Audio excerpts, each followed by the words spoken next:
fuegos están aquí.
then nothing to kill. You don't believe it, but I'm betting that you will. Stand up, I'll let you live a little bit with the pain that I bring. You know it's only the beginning.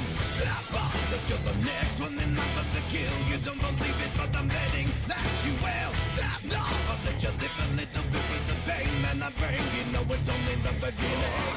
Not breaking the limit inside you. Stop making someone to hide you. I'm breaking the limit inside you. Stop making someone to hide you. I'm breaking the limit inside you. Stop making someone to hide you. I'm breaking the limit inside you. Stop running away, bring it on.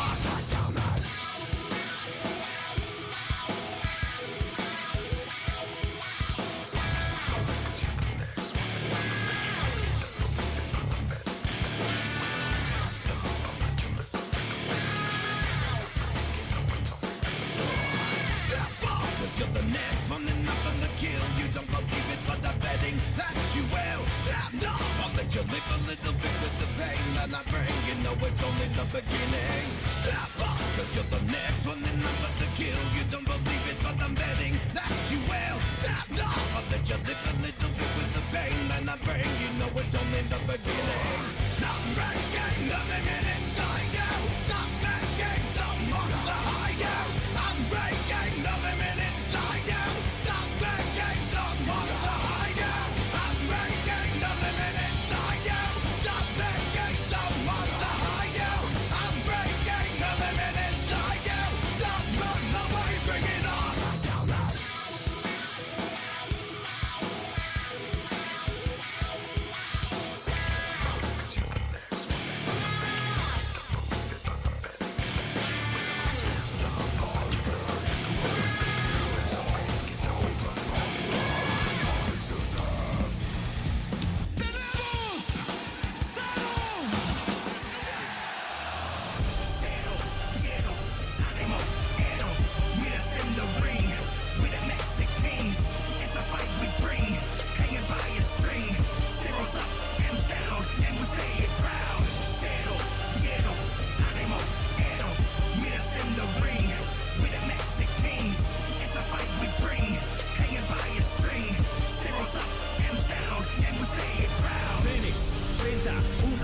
Se siente lo mejor es en el ring y eso es no miente, tú lo sientes, es bien fuerte, es todo pa' mi gente, oponentes caen con todo al frente, rey lord de lucha, siempre están presentes, representando libertad y todos independientes, pelean con corazón y siempre están bien fuertes, castigos y movidos que siempre están calientes.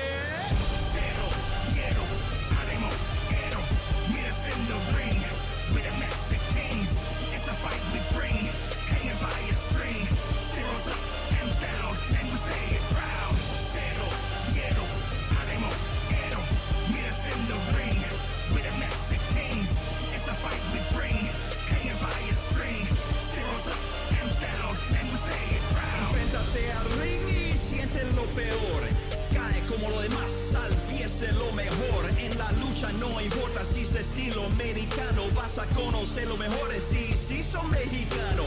Te derrotan en simulado, lucha de relevos.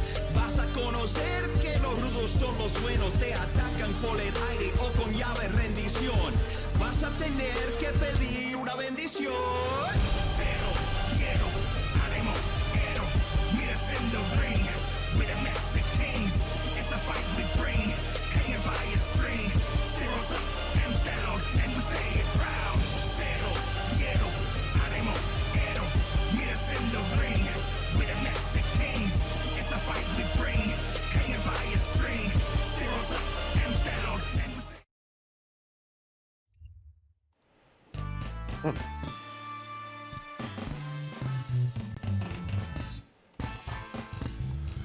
Good evening, everybody, and welcome back to another edition of MNW Firing Line. I am your host, Joe Mojo, and join me as always is my co-host. Ladies and gentlemen, it is Robbie Slick.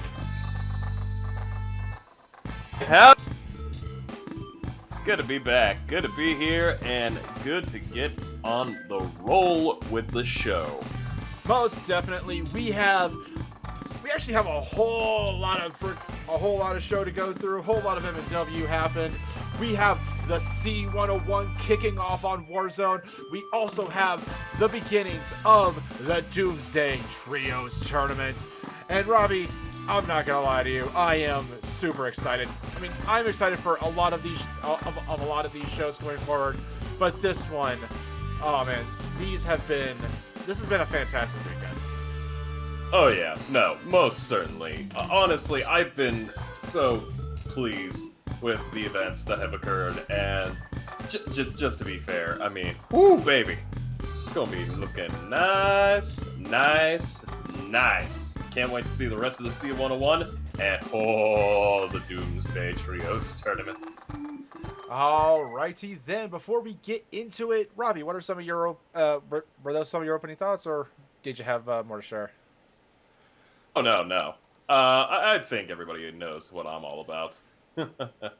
Alrighty then. Well, first thing is we're gonna do is start off with Friday Night Flashbang like we always do, and ladies and gentlemen, this week we start off with a bit of a sit down with the good boy, then Sentai Hero, your interdimensional champion, ladies and gentlemen, Brawl Kaiser.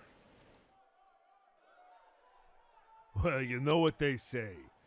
I do apologize, ladies and gentlemen. That was the Victor Vicious. My bad. I got everything was mislabeled. Whoops. Anywho, Victor Vicious, ladies and gentlemen, your World Heavyweight Champion on Friday Night Flashbang. Well, you know what they say. To the victor go the spoils. And I gotta say, I'm very, very happy with this recent turn of events. Although, I regret to inform everybody that for the next 9 weeks, Victor Vicious is going to be a little tied up with obligations. And by that I mean winning Block B at a C101. Which means, Mizuki, Spike, I guess I'll have to see you in, I don't know, 2 months in a week maybe.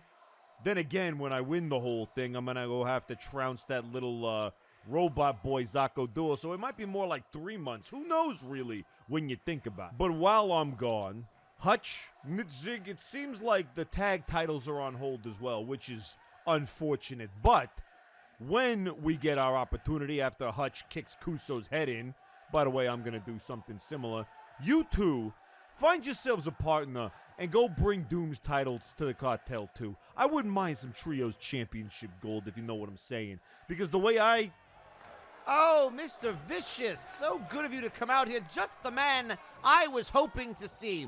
I actually wanted to address that little situation because there seems to be a little bit of confusion as to who is calling the shots right now. And while I respect what you have accomplished in the past couple of weeks, you do not run this company, nor this because the last time I checked, history is written by the victor, and nobody has had a bigger victory than I did over Nero Napier. So maybe I do have a little bit of a say. Kind of like how Nero was always kind of calling the shots in the background, even before your little punk, needle-looking face showed up. Yes, well, that might be so, but I never dealt with Nero directly, so he was always going over my head, and I will make sure that you do not do the same. Because, Victor, you're actually going to be busy here tonight, because you do have a couple of contenders that want a piece of you, since you're making them wait. You know what, Lawson, that's fine. Because I already know you're not going to deny the cartel's entry into this Trios tournament. It's an open tournament. That's what Doom said. So, you go ahead and do whatever you want for 1 more week. Because it's not going to change the fact that neither Mizuki or Spike is calling the shots. They gotta wait. Yes, I'm well aware that Mizuki and Spike both have title opportunities at your championship, and I understand that it is convenient that all of a sudden you are now involved in the C101. How advantageous for you. But here tonight, you, Victor, will be taking on Mizuki and the Bone Warriors in a double main event. Of course, sure. Here's the problem, though, and you know this better than anybody. Hutch Kale's already about to destroy the Crimson Phoenix later tonight, so Nitzig and I are already down a person. So it's nice to see that the brass is stacking the table against the cartel and recognizes. Oh no, Victor. We took that into account. While Hutch is fighting the Crimson Phoenix, you will have a third partner here tonight. And trust me, Victor, the brass has thought long and hard about who would actually want to work with you. And I think we found the perfect person. But I'll leave that up to your imagination. It doesn't matter who we have to drag to victory. Nitzig and I can get the job done against those former tag team champions and the lesser Napier. And then once I clear house here and clear house in the C101, I'm going to go take that other championship and rip it off that Gundam Seed wannabe and bring it back home. You do your best, Victor. You give it your best shot. Oh, but do remember that while Mizuki and Spike might have to wait, they will get their title opportunities. Win, lose, or draw in the C101, you will defend your World Heavyweight Championship against both of them. Pray that I don't make it at the same time. And there you have it. Victor Vicious reveling in, I guess, delaying the challenges of Mizuki Napier and Spike of the Bone Warriors. Lawson adding a little bit of a caveat. Him, later on in the night, him and Nitzig, as well as a mystery opponent, I hope they're trustworthy enough, go up against the Bone Warriors and Mizuki Napier. Robbie, what are some of your thoughts? Well, first and foremost, the balls between... I'm just going to say this right now. The balls on Victor Vicious. I mean, Lawson's a pretty scary guy outside of that ring. You're dealing with a guy who's literally the voice of the brass, and you're going to get all uppity on him like that? Oh, my God. Vic, look, I know, hey, you're still running off that major high with, beating Nero and getting the Heavyweight World Championship belt. But you remember, that's the guy who kind of, speaks for the guys who sign your paycheck, right? Yeah, he's, they say absolute power corrupts absolutely. And it seems to be that Victor has an idea of how things should be, but he's not really taking into account who is actually in charge of the shows in particular, and especially with Lawson kind of filling in for Hey Mr. Rabbit still being the interim, still being suspended from his general manager position. Not gonna lie, I would kind of like to see them reinstate him because he was fun to talk to. Lawson is Lawson. He's direct and to the point, but also fair. But hold on.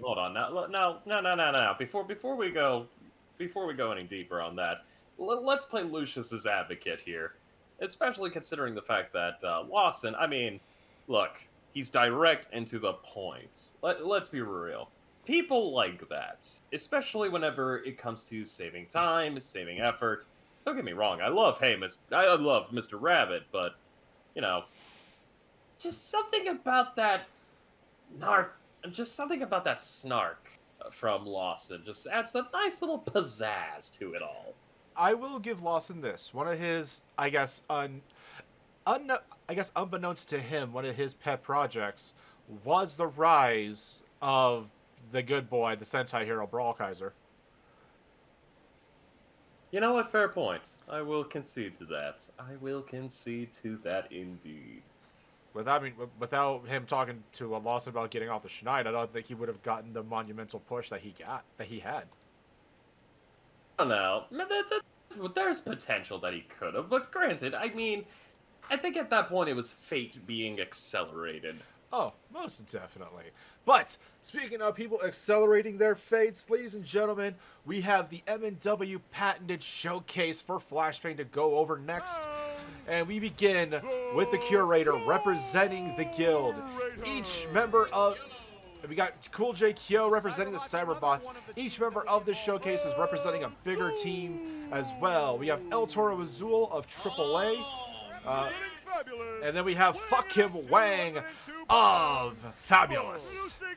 We got Lapris Minotauros from Apex. Apparently his brother's missing. I didn't know about that until going over the footage. We also have representing Vaporwave Aqualung, and representing the Troll Train, the Conductor, Tiki the Troll, and representing Dungeons and Destinies, ladies and gentlemen, for Warzone, Rapture New Road, coming in at number 8. And I'm not gonna lie, I was so shocked to see Rapture even contend. I mean, to be fair, I mean, his family is from Flashbang, so you gotta expect when somebody needs to step up and step in for your family, you know, as Dominic Toretto would say. Also, freaking Minotaur! Yeah, Laprise was the favorite of this match. I mean, he was the biggest, and well, his record speaks volumes. I believe his record is 5 eliminations in a showcase match during one of his wins. I believe he holds 2. I would have to double check with Carla, but I believe that's his current record. That's what we see Laprise and going up against fucking Wang and some cold hard steel of Cool J Kyo. Okay, so here, I need an answer and clarification here. Is it pho or faux? Either, believe it or not, it swings either way. Okay, you know what? Fair enough, fair enough. I'll just make sure to remember that whenever I have to assign those little, paper name tags. And then we got Cool J Kyo delivering some real steel onto Laprise, and then just Curator dropping it out of nowhere, right on top of fucking Wang, just painting his freaking stomach with his knees. And then Rapture rolling, trying to get Tiki to the Rings of Saturn. That whole sequence, my God, was just crazy. Yeah, also had to feel bad for Otoro, getting eliminated that early. I just, I feel his pain. Yeah, it's not great being the first one eliminated in a showcase match. Mostly because, but I'm not gonna lie, I would kind of take it as a way of reevaluating your own performance and going, okay, what worked, what didn't work, and as well as scouting out your potential opponents. But speaking of that, I mean, it also. Sorry, go ahead. Oh, I was just gonna say, not only that, I mean, partially as well, just how much energy are you pouring in? Because, showcases, hey, first match of the night, and sometimes some guys just want to take it easy. Yeah, and then we got Kyo busting open Laprise with a vicious-looking Luthez press. Aqualung and Tiki still going at it. Curator scouting out fucking Wang and Rapture New Road. 2 of the most acrobatic individuals in the ring. Well, to be limber and loose again. I miss my 20s. Yo, son. Here we have Curator getting bullied by Laprise and Kyo. Curator trying to get out of that corner himself. And then we got Aqualung trying to get a pin over Tiki the Troll. But the figure 4 on Laprise distracts the legs. One for that pin. 1, 2. And Tiki the Troll has been eliminated. And then the Troll Train has left the station. We got Real Steel onto Aqualung going in for his second elimination. Oh, sorry, getting eliminated from Kyo. And 1, 2, 3. Aqualung has been eliminated in that nasty-looking clothesline right out the gate. Yeesh. Kyo really out here looking for some blood. Well, with his loss to Blight House, he has a lot to prove. He has a lot to pretty much show everybody, no, never underestimate me just because I went up against that monster by myself. Yeah, fair enough. And poor Rapture just getting double teamed, only to immediately get, just absolutely stomped. Well, I mean, I hear that's fucking Wings' expertise is tag teams. Huh. Never would have thought about that. Wait a minute. What? Never mind. Just something that just popped in my head. Speaking about popping the head, Wang got popped in the face with that brutal-looking heel kick by Curator. Kyo and Laprise still brawling on the outside. Rapture just kind of giving some resting. And fucking Wang has been eliminated from this match. We can stop doing innuendos. Joe is ready, knocking out the What the fuck are you talking about? Real steel. And we got some real steel right onto Rapture's face, eliminating him, sending him back to Warzone for this, at the very least this week, until we kick off the Trios tournament tomorrow. And here we see Laprise suplexing Curator into that Icarus lock. This is a deadly, deadly submission. Not a lot of people have broken out of this. Curator taps out, and it's like...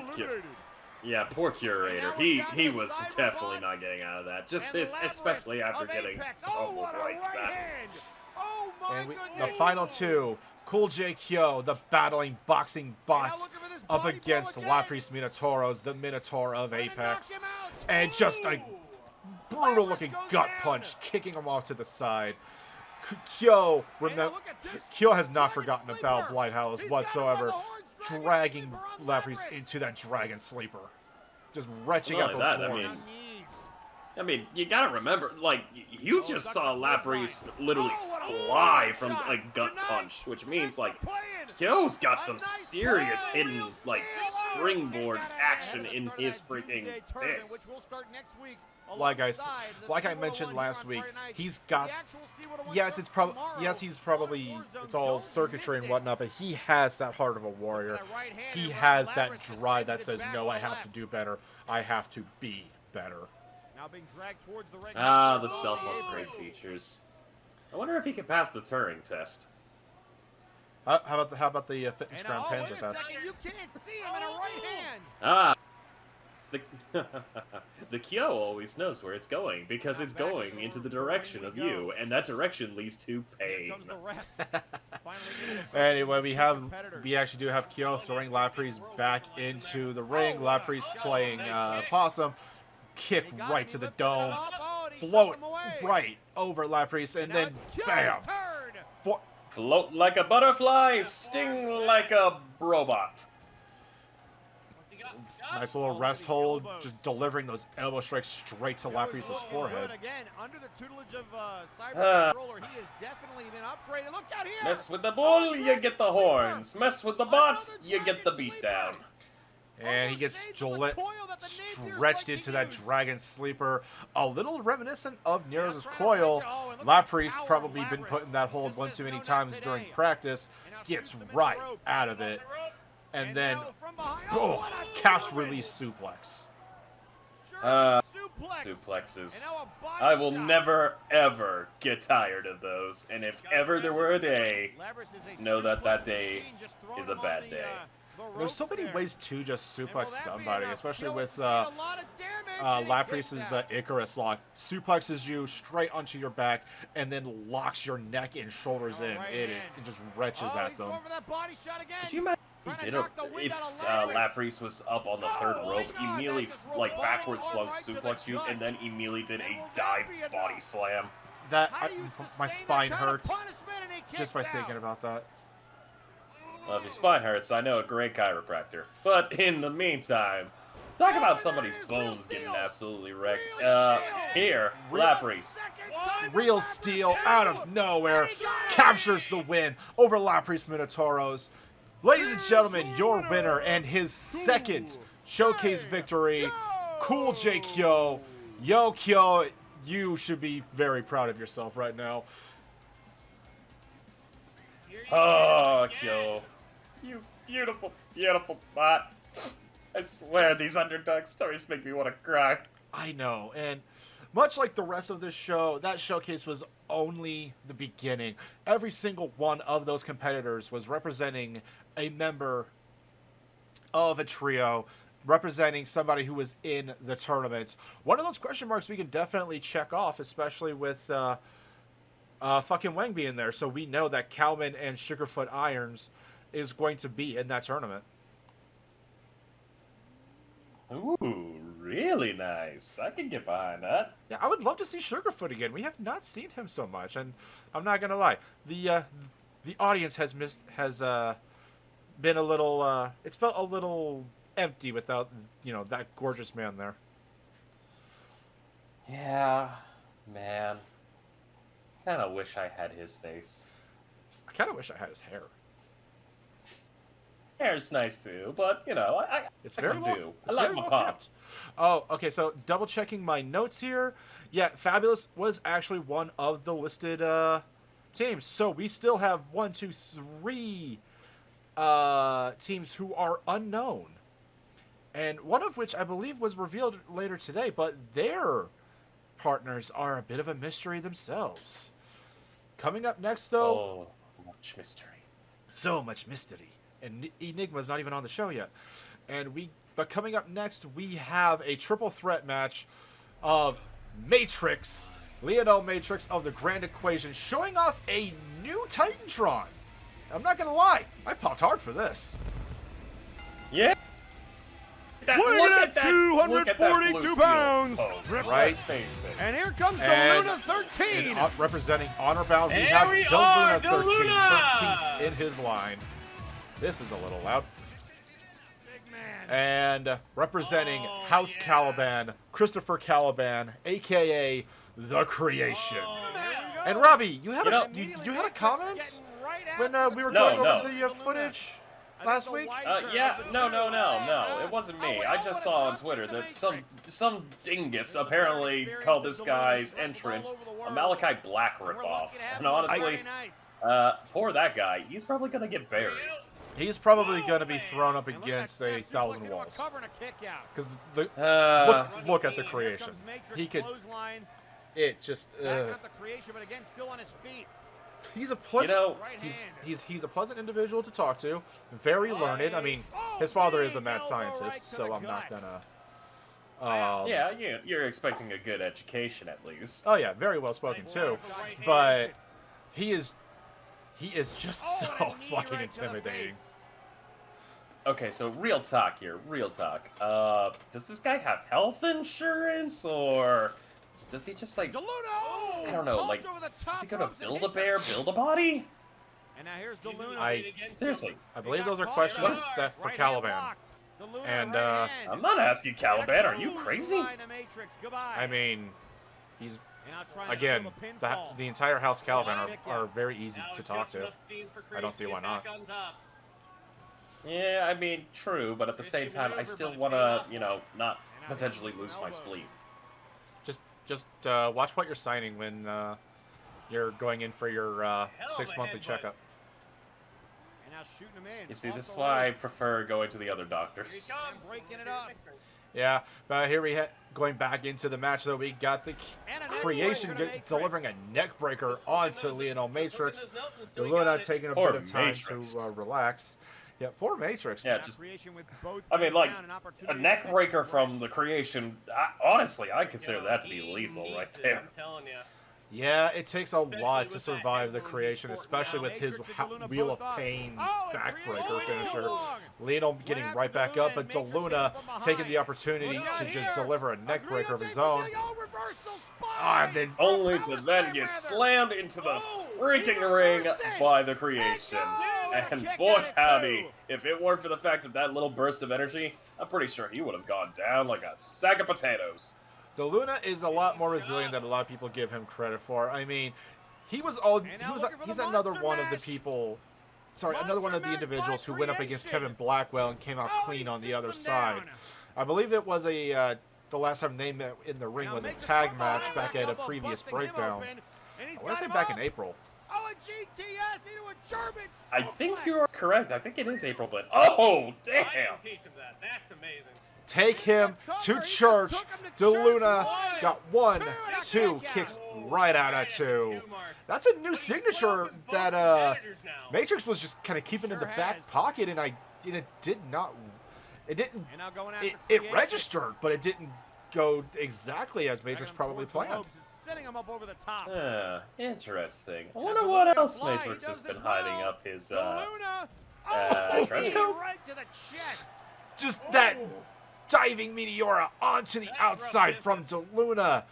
Man, ever since he joined up with Simon the Psycho, he has just been slapped up against the apron. limitless, fearless even. Not the brain shot. It's like- Go for the brain It's shot. like he's also And taking Matrix in stopped the it. Bill Bros' mantra of Cero Miedo. And now laying him down. What's he going for here? Uh, Look at that. Oh, the Okay, splash. don't remind me that you make me want to see a DeLuna Oh, versus right hand. Bell Bros Oh, he match. got Oh, that caught. would If be not fan- Strongman, at least Flyboy. Oh, that would be fantastic. Down he goes. Especially with how zippy Graveyard Flyboy is. smash. Oh man, that would be. And the Dude, pinfall. I'd pay for that. Would they- I work here Oh, and yeah, I would pay no, for I- that. Two. Oh yeah, I paid Tony for that kicked too, but at out. the same time, I mean, like, would they ever be able to touch the This ground? could be bad. I would hope so. He went for one. We got an for update another. from Lionel. Apparently, Take Me to Church was pain. actually one of his old Matrix signatures. center of the We just ring. haven't Can seen it in a DeLuna hot break it minute. up? And we got Creation delivering the Oh, House of no, he's the trying to Wheel of break Pain, out but of it. Matrix breaking I don't right think out of Creation it got too. on. Matrix I never can let count- it That's on. nothing Oh, to and a boot. sneer at. I mean, that's a difficult move to get out of. I can count on might have one saved it. hand how many Oh, he people got have him, expurgation. broken out of that move. Expurgation out of nowhere. He Expurgation, got him. 1, 2, Matrix got and him. Lionel Matrix is the winner of this match. He's got a event. meteoric rise Here's going your on for him right now, and it is Lionel stunning. Yeah, without a shadow of a doubt. Look, just okay. I'm not gonna lie. I think we all know who Forbes' next sexiest man alive is. I'm still putting in I'm still putting in my bid for Sugarfoot Irons. You do you, I do me. We won't, and we'll just agree to disagree. Okay? Yes, because differing opinions makes us unique. Anywho, but we got cut off before that, but it looked like Matrix was actually flashing this like a big E across his chest, the flashing the sign of the Grand Equation. E. Yes, E. But going forward, we have one match that was not representing a trios per se, but we have Hutch Kale versus the Crimson Phoenix. And we have Crimson here just anxiously waiting for his challenger, and Hutch just goes right on into it. Can he merely just go for absolute brutality on the first sight? I mean, come on, man. There's nothing wrong with that. Ref, just get out of there and let them kill each other. Come on, I want to see the blood. Crimson Phoenix pushed the wife button, and much like Marty the intern said last week, you do not push the wife button in front of Hutch Kale. He will eviscerate anybody who dares disrespect his spouse. And you know what? I can respect a man that defends his little lady. Well, 'Cause, we respect people here around. Well, especially with like the complications that him and Kuso have been going through right now. I mean, Kuso very vocally taking out a bounty on trying to take out a bounty on Victor Vicious, his boss, who he is very loyal to, and yeah, just dodging Hutch at any point. The Kale household is very talked about. Let's just say. It's hard not to talk about them. And to be honest, I kind of feel like there's some drama that's going on behind the scenes that, it's like being that neighbor next to, a husband and a wife. Acquired with that delayed hit. I'm sorry, Robbie, for interrupting. But that was beautiful. That is something that I've been noticing Hutch been doing a lot lately. They don't go down immediately. It's just that delayed hit, that delayed fall that his opponents always have. It's like you hit them all at once and then plop. Oh yeah, just dropped him into the deep fryer, which I don't know if that is going to be against Phoenix, so I might want to start consulting HR.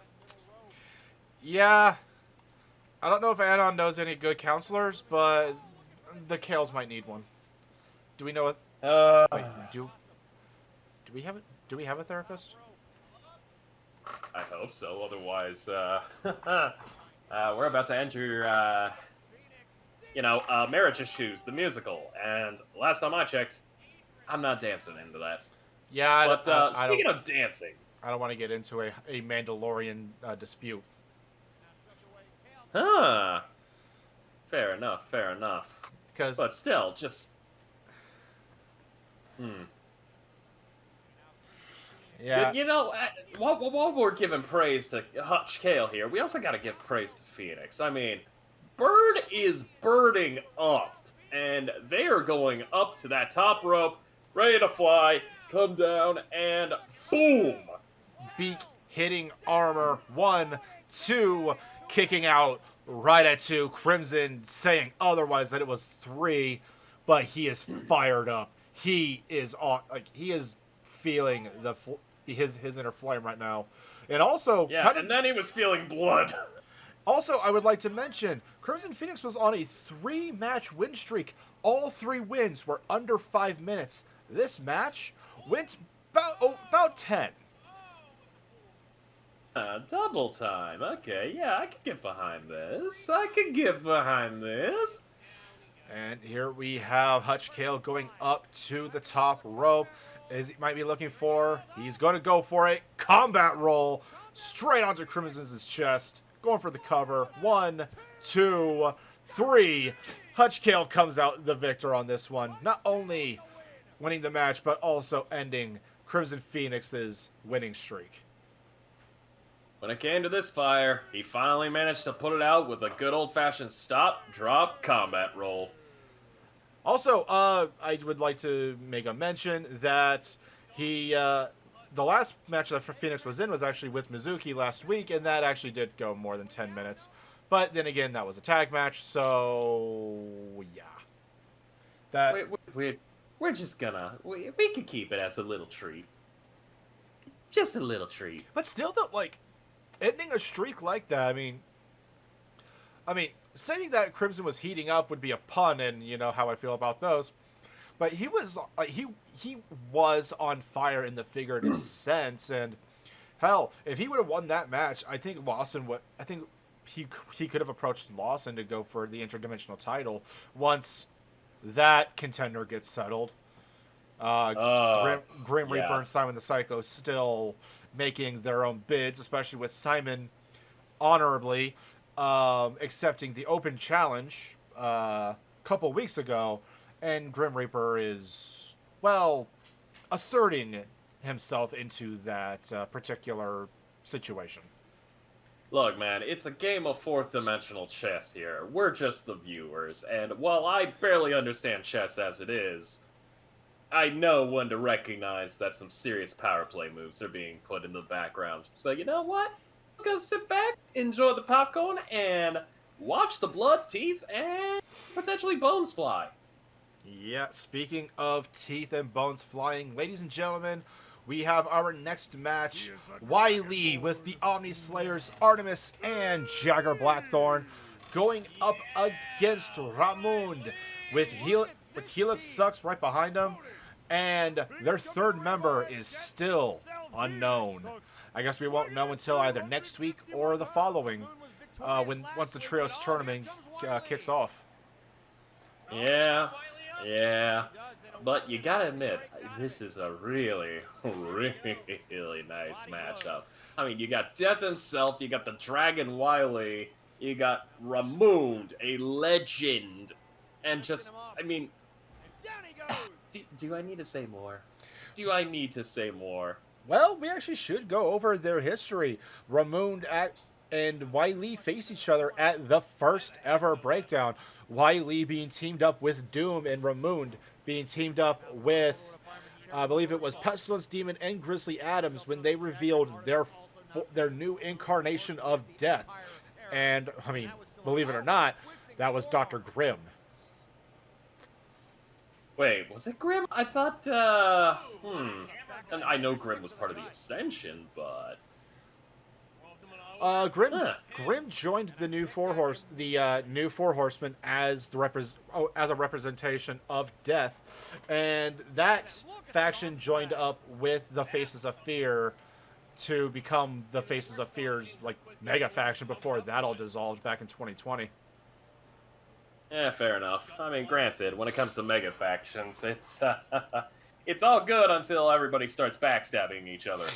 Yeah, that was the case of the Faces of Fear. I mean, with Grizzly and Grim ousting Lucius Constantine out of their faction, and as well splitting off with Chasley and Arkoff to form the Murder Cave, Ramoon coming right back to Flashbang to pair up with Helix. There's a lot of history when you boil it all down to it. That I'm not gonna lie, will probably take us the better part of half of the show to explain. Well, you know what ain't taking up half the show? This match, because woo, baby, that is just spicy hits from Ramoon onto Wiley. One of the best strikers Flashbang has to offer. That punchline is devastating. It can knock anybody clean out and probably kill a lesser man. You know, that it kind of makes me realize, and it really, when you look at these guys, you actually have to admire the strength and resilience, but most importantly, the durability. I mean, yeah, you guys like you and me, we're just normal schmucks. These guys, we forget they're kind of like living weapons. Yeah, especially when it comes to the hardened skull of a Dragonborn. I mean, Wiley's headbutts are devastating. That I agree with. I hate to see whatever the hell he decides to headbutt. Thankfully, it's his opponents. I would hope so. Otherwise, you know, I don't even want to. Do you think Wiley literally just like cracks chestnuts just by slamming his forehead? Just as an intimidation, like a flex? Not gonna lie, I'd do it. I mean, I'd do it too. Just Ramoon tapping though. Frozen. He didn't need to use the head. Used the other gift that he has. The freaking constriction. Frozen Lotus onto Ramoon. Ladies and gentlemen, your victor, the Dragonborn. Former interdimensional champion, also, mind you, Wiley. And I'm actually excited to see who Helix and Ramoon's third is going to be. No, I'm very much looking forward to this, and perchance, if I may, because I'm still glad I got that season pass for every show on both shows. You really? I mean, you realize that we work here. We kind of get admitted in for free. In fact, we get paid for this. Oh, I know. It's just that there's other benefits, you know, being able to... let's just say, I wouldn't mind if maybe we got a call-in from a couple certain people, you know, especially a certain Dragonborn. I believe Wiley's going to be a little busy preparing for the C101, but hey, if he wants to come in and say hi, I would be happy to hear him speak. He is a little soft-spoken, but the few words that he does say are impactful. Well, you know what they say. Speak softly. Carry a big fuck-all punch. Yeah. Anyway, ladies and gentlemen, coming up next, we have Alexis Edmonton with her teammates of the Trios Tournament, Electro Reality, Electro Man, and the VR Junkie, going up against the Grim Reaper.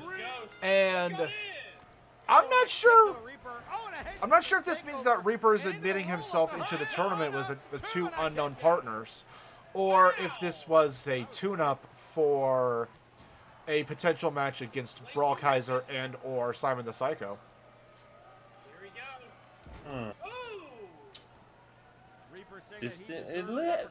I got some crazy crackpot theories, but you know, like I'll leave those to the conspiracy theorists here, because right now I'm just enjoying the fact that we get to see the absolute beauty of Alexis Edmonton going up against our good old Reaper. Yeah, Reaper going through this new invention, kind of developing more of his, I believe he says it was his truer self, that, like, him and, I can't remember who it was, mentioned about riding bikes down the Sahara. But Alexis Edmonton, definitely not one to be taken lightly as well. Her record is not the greatest, and sometimes showcases are not very kind in, well, showcasing. But here we have a classic tightrope.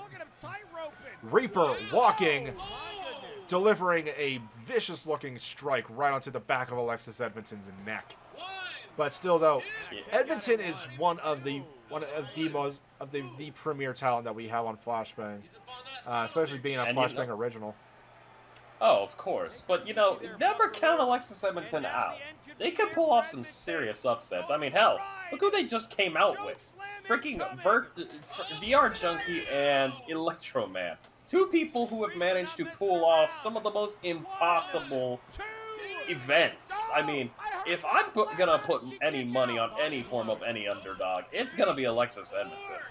And, see, it's actually kind of funny that she paired up with two of the most well-known underdogs in the tag team division, Electro Man and VR Junkie. Like, I can't shut up about it because I just love the climb. These two have climbed themselves up from pretty much being jobbers to a main event level and like just in under a year. There is not a lot of talent that could say that they've done that. Yeah, no, I agree completely, especially considering how well... I mean, just look at this match. Look how well coordinated this dance is. Look how just absolutely fired up these two competitors are. I mean, as much as some people would like to give grief and everything else, Reaper and Edmonton, I mean, they go together perfectly, like a nice bit of orange juice and, you know, like a nice little red wine. Yeah, they are definitely two opponents who can bring out the best in each other. I completely agree. Oh, just busting Edmonton open with those brutal freaking rights and lefts. I think Reaper's actually trying to make a bidding for who's the best striker on Flashbang. To the cover we go. Now that would be an interesting sight to see. Oh, and here we have a Bosco 3. That slap just right after Edmonton kicked right out at 2. And it looks like Reaper's calling for one of his old favorites, going up for a choke slam. Rest in peace. 1, 2, 3. The Grim Reaper picked up the victory today. Electro Reality on the side, disappointed. Well, not disappointed. They're probably very upset at what the Reaper did. I mean, look at Reaper. He is covered in sweat. This was not an easy feat for him. He is winded. And he just said, fuck it. Oh, God. Come on, Reaper. Come on. Stop being... Don't be that kind of guy. I understand, like, hey, you know, you wanna send a message to everybody out there, but there's better ways. I mean, come on, man. Just put an unflattering sign up on the Titantron. Yeah, I can't condone that one, mostly because I don't. That seems a little problematic when HR, and that might get HR involved. But so here's my thought on that one. If Reaper is making a bid for the Trios tournament, who do you think is going to be his tag partners? Honestly, I don't know. There's a lot of people I could put my finger towards, but you know what? Here, give me just 1 second. Hand me that pencil, will you? All right, just sliding that right over. All right, I'm gonna write this down. Let me write this. Is there an I or an E? There's an E here. Give me 1 second. And there we go. I'm just going to fold this paper up. You can open this, Joe, and this will tell you who I think it's going to be next week. Going to be a little surprise in case your hunch is, okay. Personally speaking, I'm thinking it's the Abyssal Void. Oh, wouldn't put it past, but, you know, just gotta... You play the bookie game long enough, eventually you learn a few tips and tricks. I don't doubt that, but I'm not gonna say that I know anything about that. Anywho, ladies and gentlemen, coming up next, we have our Flashbang promo of the week. And ladies and gentlemen, Matrix wasn't the only one getting taking people to church. Let's just say that.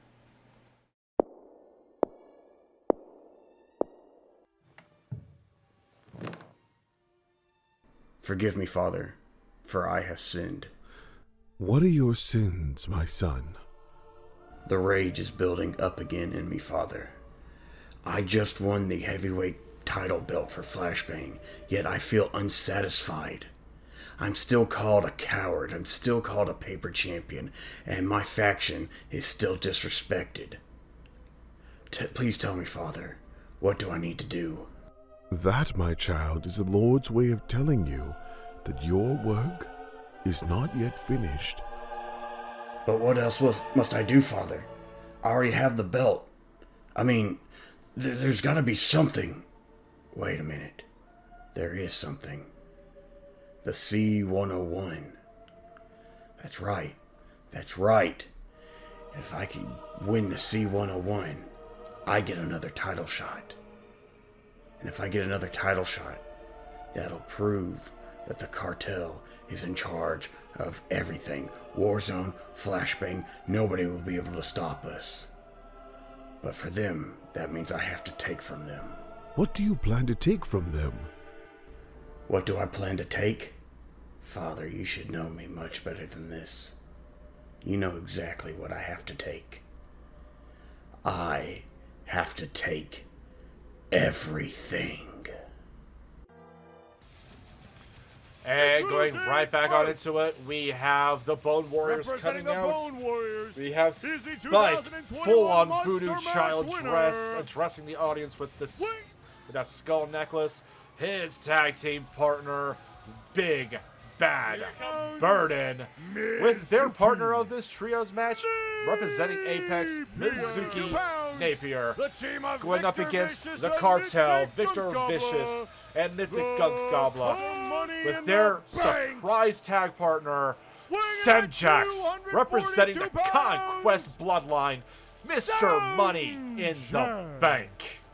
I'm sorry, what? See, they brought the most here we go. questionably trusting It's gonna be person Burden and out Semjax. from Victor Warzone. Vicious going up against the Monster Mash winner, Spike and Nitzik. I guess this was more of the brass Sweep of the leg. letting Victor know, don't get too big of a head, Mizuki going after because we Semjax. can literally bring in Block there. And look we at can this. bring in Oh, someone drop who can kick cash to in on Mizuki. you at any time.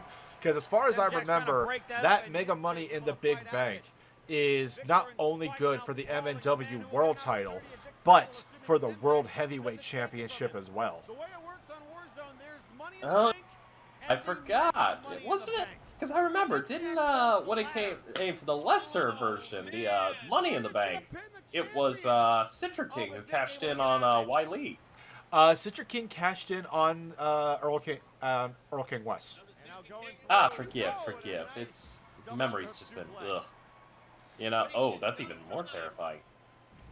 Yeah, well, to be fair, Earl King just had an all-out war with Helixox at the time, and Citric used a distractionary tactic with the returning Tiki the Troll, Johan, as well as Graven, just waltzing on down to the ring. Those two looking for a fight.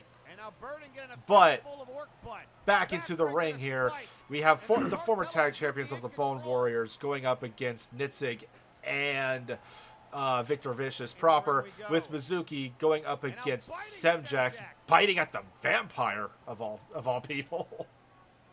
Ugh. I hate to see what the hell would happen if you bite a vampire. Also, curious that it's Mizuki going up against going up against the jaded man Semjax himself.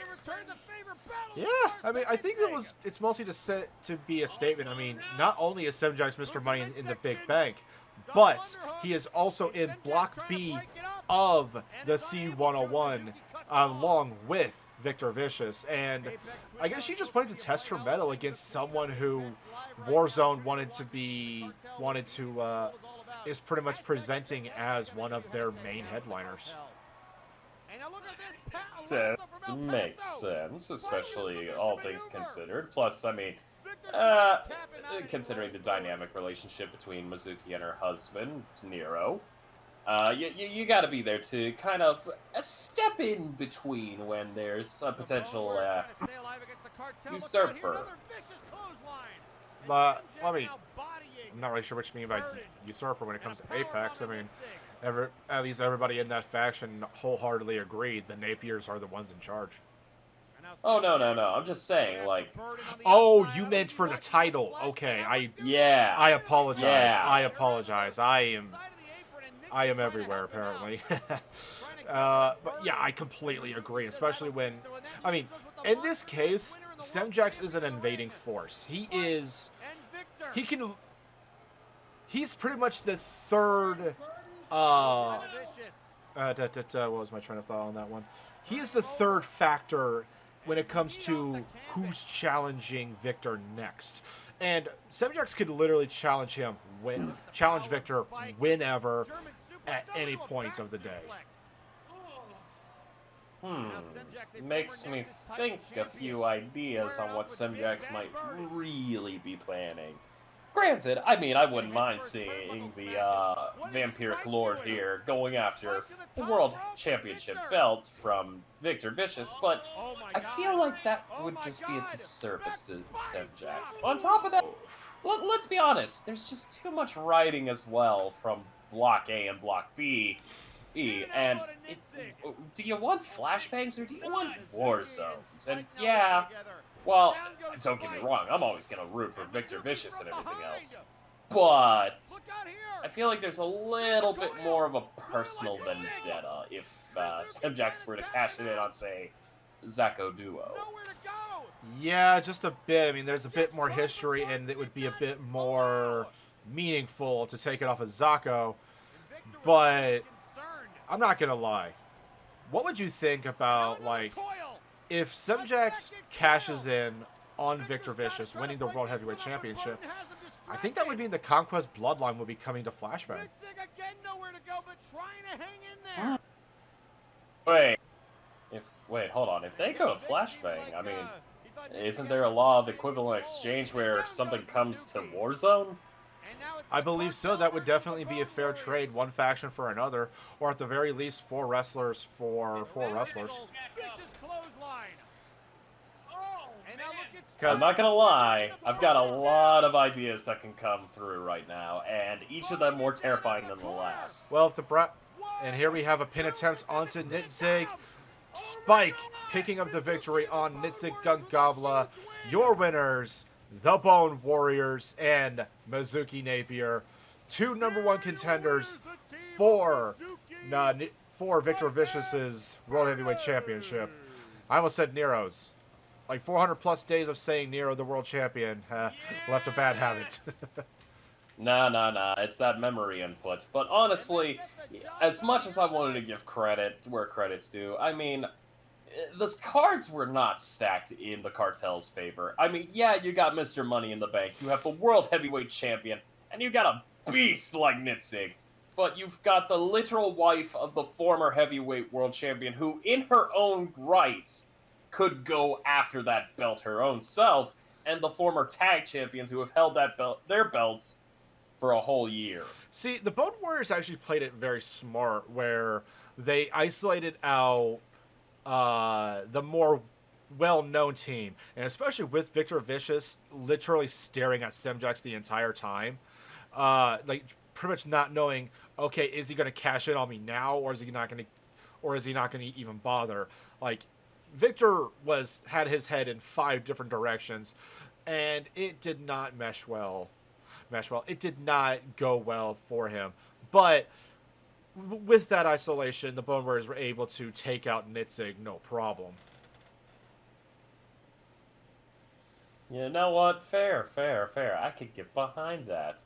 Not only that, I mean, just like that whole match, from what I could pick up, just watching it and watching the replays, Vic, yeah, he tried keeping his head on a swivel, but in the end, it was really Nitzig who was the weakest link.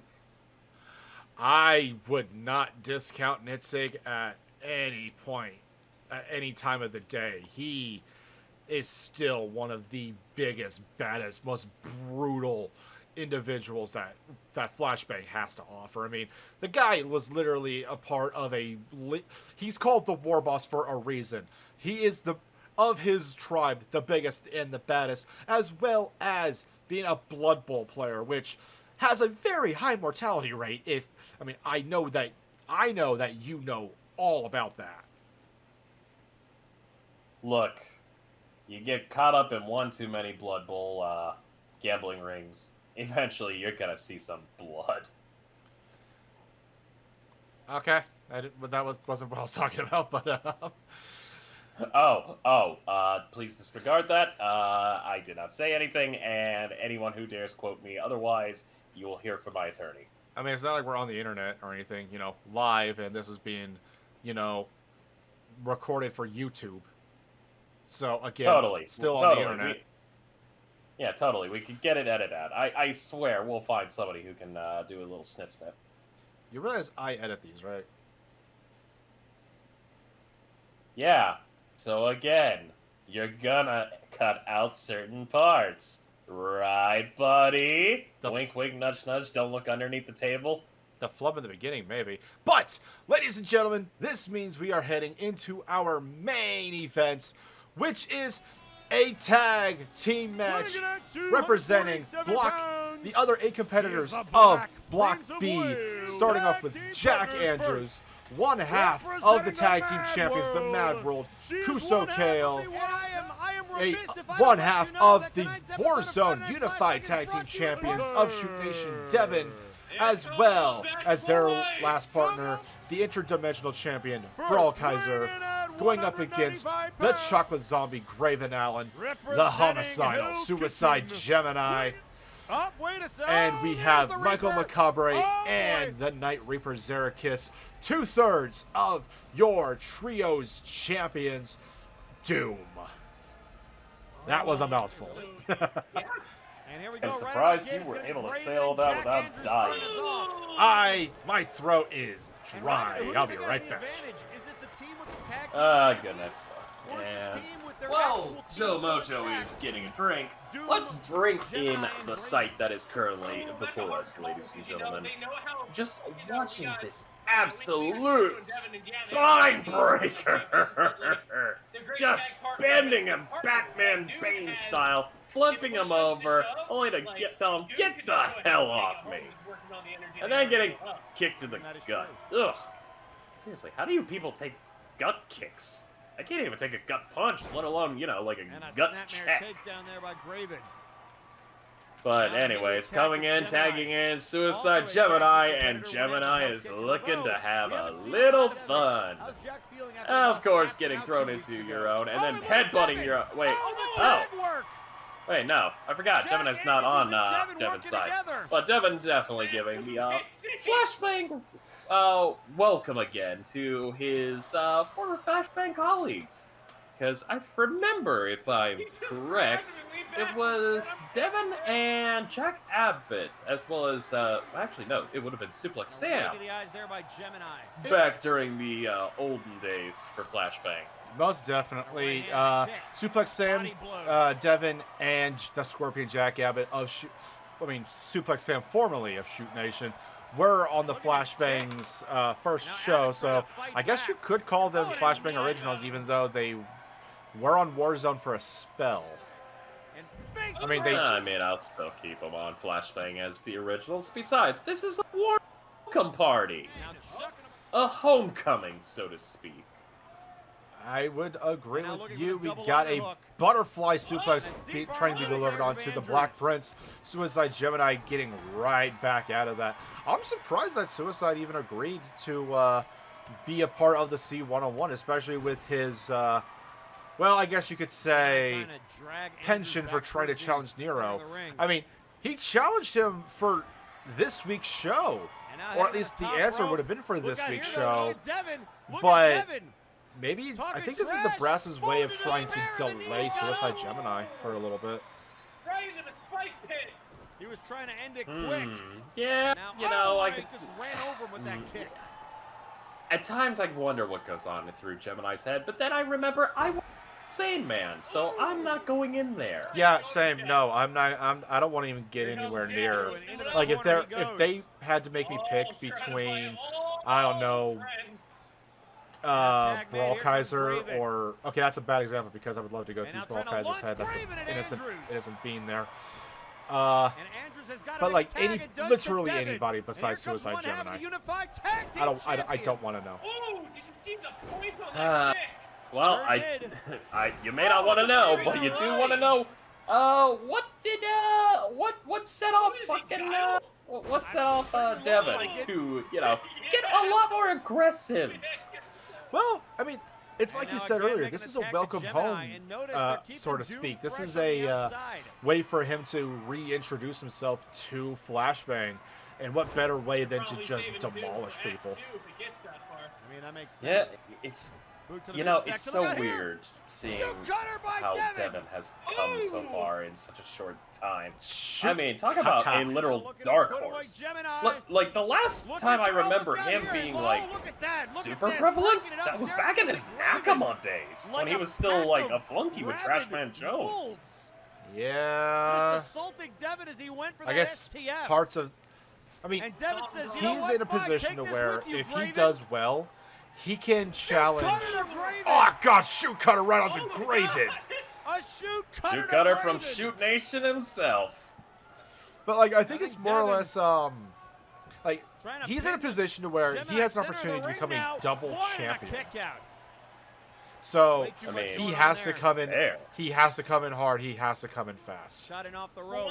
True. nice However, we can't discount the And now fact that, tag made, and here interestingly comes enough, you bring up the Macabre. fact he's a double champion, And he runs over and Devin. I have to admit, man has proven himself. I mean, hell, just the entirety of the tag team Devin. tournament proved Wow. Devin's Power of capability. Michael Macabre. But then going up against Into the Michael cover Macabre, line and a kick out. that's a different whole ball game.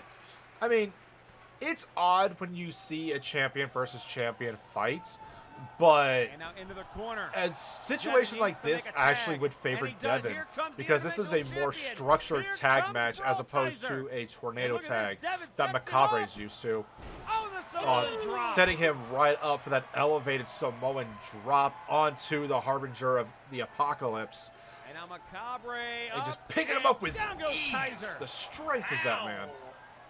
Seriously, how does his bones not break? Brawl The Kaiser man is winning that literally individual all championship at bones. Multivania. That Compliments of it sounds Kuso like Kill, who's on eldritch, the outside right spooky now. magic stuff, and I don't want to know. That or Rolls just through. he bathes in Nice literal gut buster there. I'll tell you 110% what, milk. both these teams are looking So like very, that very good so far. one ducked him. chamber from And now Daredevil. shotting off the ropes. Kaiser. Yes, nasty except bar with drag. milk and Yeah, not exactly. the weird scheme. Yeah, exactly. Or like he just like has a lacta tank in his room. A literal Snap, Mayor lacta Macabre. tank. Yeah, There you go. That's a good trick for a I think milk's skeleton. in our lacta tanks. Look out here. House of Pain. Oh, going in for It's that just House of 98. Pain. House of Pain by Kaiser. Yeah, just House of Pain, Brawl Kaiser, not Champion taking versus chances. He's champion, like, okay, champion no, versus I know what interdimensional you can do. champion. I've seen what you've done to me. I gotta get Absolutely. Everything's bloodily surrounded right aggressive. now. Uppercut. Yeah, I mean, I'm guessing that this And is now also Kaiser. a welcome sight for Brawl Give it a Kaiser. suplex. This does mean that while he's in the C101, And now dragging him a lot of towards his corner. challenges, a lot of his, I guess you could say, complications kind of And get could put we on be hold about for a to see? bit. Here comes the And here we Mandalorian. see tagged in Kaiser one to half of the Kale. Flashbang Tag Team Champions, Kuso Kale. And Jawbreaker to Kuso. And a reversal. And Just a look at Hexus of Kuso. Satan. Just look Kuso. High flying, to sending choke the Bone Macabre. Boy all over the ring, and trying to choke him out? Anyone ready high now? flying, high IQ, and Shoulder high check to powered Kuso. Nice shoulder strikes. check. I mean, you should Now never. tag made, and here comes Gemini. Oh, this is going to be Saying- a matchup. Gemini versus Kale. There's And not. you'll see all of I could these give in her the praise all I C101. want to, most because of what I've seen her do on the indie scene. But she is Then into the corner. when she got revealed as MJF. I think the Nice entire step Gemini. I guess, wrestling scape of the Nexus just went nuts because they know what Kuso is capable of, and it is terrifying for a lot of people. Yep, and speaking of terrifying, Kuso having to deal with a new, freshly tagged in. And a shot by Devin now. I mean, just, I don't even know where to begin with this. Just like, Devin going in for a are. cheap shot on Kuso, going right into the ropes. Right into the rope there. And just sent right onto the outside. Graven going right up to the top. Oh, going for a splash, but gets nothing.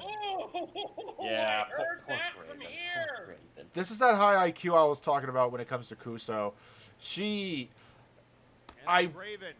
I kind of want to say she's kind of on par with, I mean, This is not a no not on par. DQ match. She's pretty much up there with like Mizuki, Tagiri, Crimson Phoenix, just a whole lot of our smart and more, I guess, reversal heavy You competitors. can't be going for a count out. Yeah, it's no, not- no it's argument not like from here. Graven hasn't No done it argument before. from me. I'm just And saying, Kuso like, says to hell with good that. God, Kuso, taking him to church. Please don't sue us, And now Hosier. Graven, knee to the face. Oh yeah, I forgot who sang that song. And now tag made Yeah. it goes Macabre. You gotta be careful now. Everybody's lawsuit. We are. Ooh, Yeah, I mean, And I again think into the I think I corner. heard somebody say that they had the copyright Tag made on it, the here word comes "the." Gemini. Tagging in and out very quickly. Okay, now that just sounds And a stupid, double back even body for drop. me. Good teamwork so far. Yeah, it's kind of silly. Absolutely. We have Gemini getting tagged in, lifting up Kuso, and just Kuso reverses. driving her to the To mat. the Kuso, outside. well, Look out taking here. offense to that, going with a Kuso, bit of there's a lot creativity, bodies in the way. going through the middle rope bottom and turnbuckle. tornado Through the DDT. bottom turnbuckle past Devin. Shades of Wow. of Fuego del Sol. Trying to sweep the leg, not to be. Literally just laughing all the way This through crowd is that. loving Also, you gotta give credit where credit's due. Kuso didn't have to, like, show up as hard Kuso as that, lifting but up Gemini. able to go through that without even hitting the hitting the what a support beam. reversal. I'm just like, ah. Nice reverse. Yeah, you figured she would have at Magnifico. least. You figured she would have at least hit a turnbuckle with all that armor on, but she dragging it just glided back towards through the as if she ring. was wearing a jetpack. What Oh, jet was looking to get off boots. the steel steps. Is that possible for Mandalorians? And now what is this? Oh yeah, no, are you Lifting kidding her me? up. I've looked Oh, at no, the pile armory. driver. Oh. I bet you got a whole. Oh, I bet you got a Jesus. starry eye Well, just looking at it. I mean, I'd be lying if I said I wasn't interested in Now at least the raking across flamethrower. face. That is a very interesting weapon. I'm not gonna Gemini lie to you. might be looking for that submission Oh yeah, maneuver. of course it is. But in terms of least some weaponry of them speaking, up. look at Suicide Gemini using the And weaponry another of knee to the his face. just knees, his legs, just his lower body. Going up against somebody with now armor, knee. you gotta think that he was just reveling in the fact that And he could another just knee. go all out without any a kind of worry. knee. I mean, especially with knees hitting the back of, hitting that steel-plated, Might be that opportunity into that the Beskar corner. plated Tag made, helmet. Here comes Devin. I mean, he's giving and receiving pain at that point. Keeping him Tagging down. in Oh, Devin, yeah. running the Off the ropes, and just Drop. splashing a leg drop combination onto the homicidal one. Ah, And now poor Gemini trying to make a Suicide. tag, and here comes But Graven. smart thing tagging in Graven because Shoulder check. Cutter fight. that would have been ugly. And look at Zerkis trying to help Yeah, his here we tag got partner. Devin against Graven. We Knee to the have a face. cutter fight, ladies and gentlemen. Shoot Cutter versus the Grave Digger. Clothesline to Devin. Clothesline straight onto Devin, getting right back up. Clothesline right into the turnbuckle. And what's he gonna do here? Now Nope, back gets elbow. revert. Another elbow straight to his headbutt back. check. Straight to his skull there.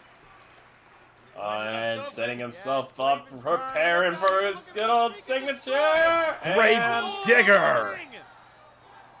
boom. Seek and destroy to Sorry, Devin. seek and destroy. I misspoke, One, ladies and gentlemen. I do apologize. Oh! Yeah, it's all right. There's so many moves, and honestly, the Wikipedia just keeps That was barely growing. it. And I mean, Graven's got stunners and cutters for days, though. Like, he could, like, much like he's shown there, he could bring him out just at any points from the top rope, going into a Hurricane Rana. Nope, that's a stunner. Shoulder check to And Graven. we got Graven shoulder checking, getting shoulder checked by Devin, whipped into the opposing corner. It gets right back out of it. Devin saying, okay, you want to do that? I'll do this, and... Shoot cutter! Cutter for cutter. 1, 2. Kicks route right at 2. And it's just like, come on, man. How did you not go down? Also, I understand that there's a difference between a cutter and a stunner, but at this point, it's the you're just dropping somebody's neck onto the mat in full force. Yeah. Speaking of which, Oh my God, Seek and Destroy! boom! And a Seek and Destroy. He figured out how to do it just by getting hit by it once. The ring IQ of Devin is something to not be underestimated. Gets the 3 count. Ladies and gentlemen, your winners of Shoot Nation Devin, Kuso Kale of the Mad World, the Black Prince Jack Abbott, and Brawl Kaiser, the good boy, the Sentai hero, the interdimensional champion. And this has to be huge momentum going forward when we kick off round 1 of Block B tomorrow on Friday Night Flashbang. Oh yeah, no, this was absolutely spectacular. Honestly, mwah, mwah, mwah, mwah. I love this. Give me more. Give me more.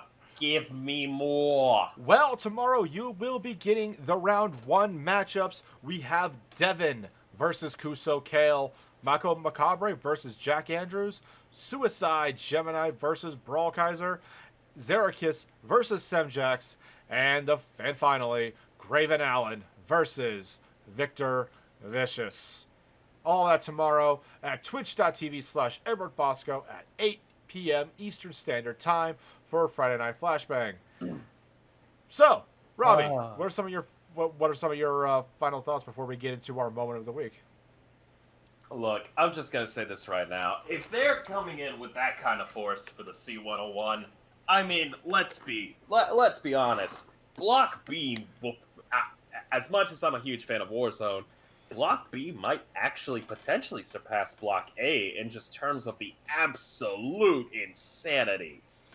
If I remember correctly, we got about, let's see here, 1, 2, 3, 4, 5 champions on each side. And although 2 of them, at least in this case, are tag team. Actually, no, I think it's about the same on both sides now that I'm thinking about it, so I'll just shut up on that one, on that front. But we have a bunch of people who have a lot to prove, especially with Victor Vicious, the World Heavyweight Champion, going up against potential contenders to his title. He can definitely use this as a way to scout out, and I mean, as well as stay tough for his challenges of Mizuki and Spike. Yeah, look, I'm just... As much as you think you know what's going to happen, no one knows what's going to happen. This is absolutely going to be a spectacular show that... How do I even put... It's hard to put it into words because, honestly, look, Block B, the C-101, there's potential in there. And, you know, like, we're seeing things... Like, we're only just seeing the very minimal underlying currents. Imagine the repercussions after this entire tournament's finished. Yeah. Because, I mean, we have a whole lot of people that, like, we have a bunch of dream matchups that a lot of people have only dreamt about. I mean, we speculated on it last week. So we could have a Suicide Gemini versus Lady Boots final. We could have Zako versus Victor Vicious of all. I mean, we just have so many freaking people. Oh yeah, so many possibilities. I'm looking forward to so much of this. I mean, hell, I'm rooting for Madness of all people in Block A. Well, we will get to Block A because that is when the A block kicked off. But before we get into that, we're still in the flashbang portion. Ladies and gentlemen, the patented Flashbang moment of the week. Team partner, who is the brass found? Who is the brass found? Trust me. Oh my God! And introducing his tag team partner, representing the Conquest Bloodline, He is Mr. Money in the Bank. Weighing in at 242 pounds, Samjax. I'm sorry, what? Semjax? The man who's gonna be in Block B starting next week, Semjax, is making his Flashbang debut. Oh my man- god! Let me put this into perspective. A man that is Mr. Money in the Bank, and for those of you that don't know what that is, Warzone for years has had a briefcase that you have been able to use to cash in on any championship at MNW, and recently, it was rumored that that championship could be used against the world champion once again, which means after this match is over, Semjax is well within his right to cash in on Victor and take his belt back to Warzone. This is nuts. This is And astonishing. Victor looks pissed. I don't trust him. I have only heard of the things this man is capable of. A surprise entrance, Mr. Money in the Big Bank, Semjax of the Conquest Bloodline coming in and it's just a whole surprise. I'm sorry, that was the biggest surprise out of the entire night, and it felt obvious once we were going back and reviewing the show. Oh yeah, no, look, I was expecting many things. Semjax popping up out of nowhere, that I was not. Yeah, most definitely.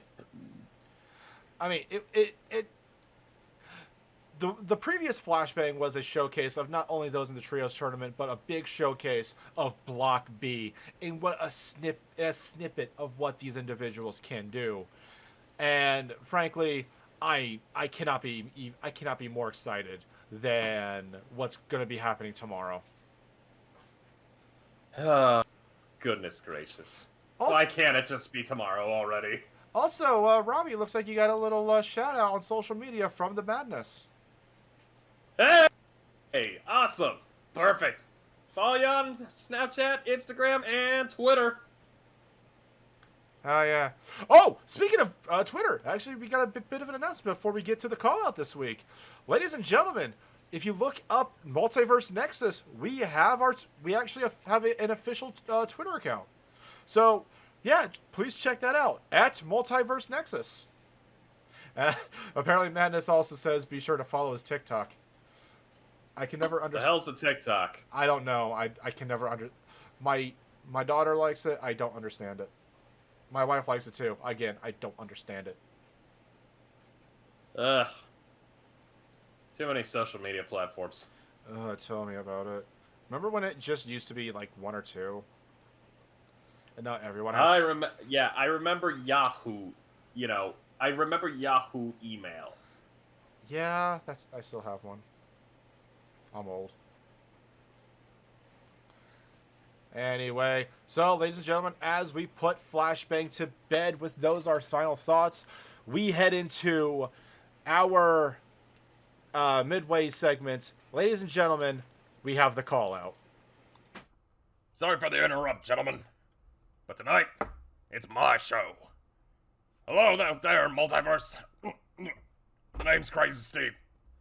And tonight, on Data Conflict, we discuss the real important facts of the situation. People say I'm crazy. Well, guess what? I'm the one speaking the truth. You wanna know why?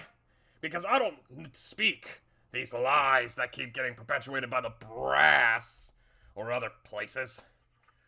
Or the schmucks here on Firing Line. No, I'm out here doing the real reporting. The real reporting. Why? Because you deserve a right to know about what's going on here. So allow me to start off. Hate to tell you this, kids. Don't expect the dollary-do to be lasting around. Why? Because VIP is currently devaluing the Multiversal Nexus treasury. Why? I'll tell you why. They're trying to bring in a new cryptocurrency. And you want to know what that one is? It's Beefcoin. It's beef coin. They're trying to replace the dollary-do with beef coin. And it's all part of a grand scheme. What grand scheme? I'll tell you which one. It's so that way they can devalue everything. I mean property values, potential food values, merchandise values, everything. It's so that way beef coin can rise to the top and become the new one singular currency of the world. How do I know this? Because I looked inside those NFTs that Wilson makes. I know the truth. Inside those NFTs is the whole damn plan. Michael Montoya's in on it. I know it. They're devaluing this so that way they can afford all the property and convert it all into a private petting zoo for Sam's 30th birthday. It's all part of a grand pyramid scheme. A grand pyramid scheme. Ironic considering how many times Azir Taran keeps referencing the pyramids. Just look at him. I know that VI Pharaoh is hiding something even darker. But let's face it. It's all pointless. It's all pointless. Wanna know why? Because this is also a front. The entirety of this is all a front because the C-101, you wanna know the real truth behind why it's occurring right now? It's a cover-up for the main man's presidential election, which will then be used as a front for the Nakama World Order to begin taking control. You wanna know why we haven't seen Trashman Jones anywhere? I'll tell you why. It's because he's been secretly planning to take over it all. Bartender, yeah, he tries to champion himself as good, but you're being used, you're being played, power surge. He's not as innocent as you think. He has been playing you like a goddamn piano. But that's nothing. You wanna know why? You don't wanna know why? It all boils down to, it's all been planned. Everything. From the Inquisition, the formation of this new goddamn factions. It's all done because of these things. It's all a secret shadow play. It's like four-dimensional hyper chess cube strip poker being played right now. And the player, it's Dr. Grimm. It's Dr. Grimm. And hold someone fight him because I don't like Grimm putting his evil talons in the water that turns the friggin' clowns, Lucha. You hear me? Lucha clowns. That's the future they want for you, Multiverse. That's the future they want. And I'll be damned if I'm going down with this ship. Anyways, I'd also like to thank our sponsor, Lowe's. Lowe's. Because Lowe's is trustworthy. I don't ask why, I ask how. And they know how. Back to your regularly scheduled programs, sheeple. How the fuck did that guy get into our airspace?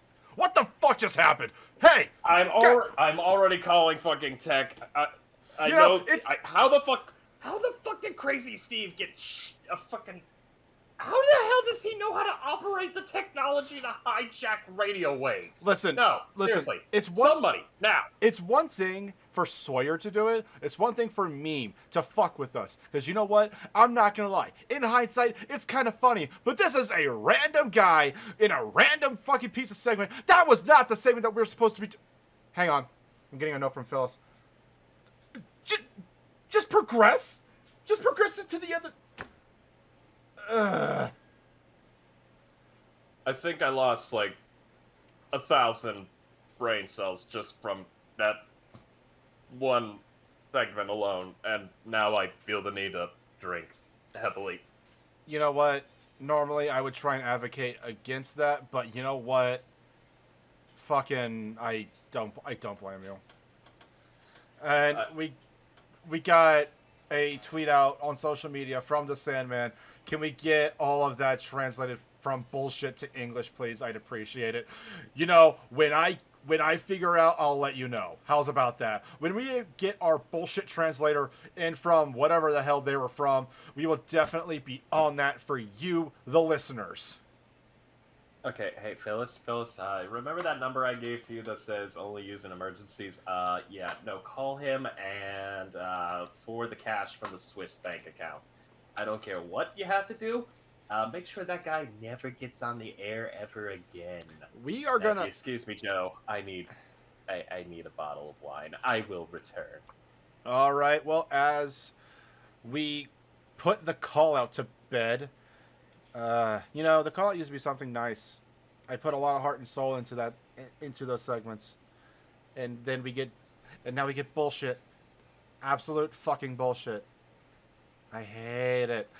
Anyway, as we put that to bed, we are going to be progressing into Warzone proper. The C101 kick-starting off later in the night. But first, ladies and gentlemen, we have the Warzone Showcase. And we have, start off representing the Conquest Bloodline, Carnival, strutting down to the ring.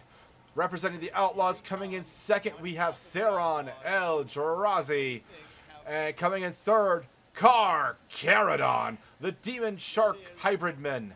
Representing VIP, we have Suplex Sam. We got Forrest T. Wade coming in, representing the Absolute Units. Representing himself, we have Mick Morgan. Representing Nakama Worldwide, Bart Ender. And Big Papa Plutonium himself, the main man, representing the Toxic Wastelanders, and much like everything else, it's absolute chaos.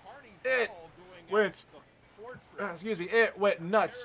We got Bart Ender going up against the main man, Theron going up against Suplex Sam, Carnival against Forrest the Fortress Wade, and we got Caradon going up against Mick Morgan. Mick Morgan always itching for a fight. I don't think he's actually fought against Caradon before. If he has, I do apologize for not remembering. We have a lot of stuff to review and go through. And here we got a vicious looking clothesline from the main man, Big Papa Plutonium, the Atomic Adonis. I have to say all of that apparently. Onto Bart Ender, just spitting out that radioactive mist. And we got Suplex Sam and Theron Eldrazi still going at it in the ring, going straight to the outside. And we're still going at it. Caradon and Mick Morgan still going at it.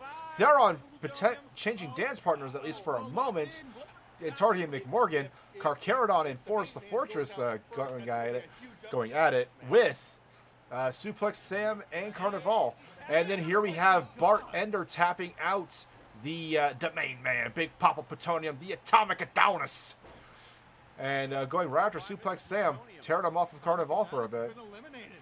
And here we have Mick Morgan still going up against Theron. Forrest the Fortress picking up and just slamming Carnival straight onto his spine. Their spine? Their spine. 2 kicks out right at 2. Caradon gets right back up and goes right back into the ring, targeting the tax man of the multiverse. Man, Forrest the Fortress actually has a very thankless job. Oh, we got Suplex Sam pinning Bart's Ender. And we have Mick Morgan on the top left corner, going straight for the Highlander. Straight onto the Outlaw Theron Eldrazi, going in for a pin.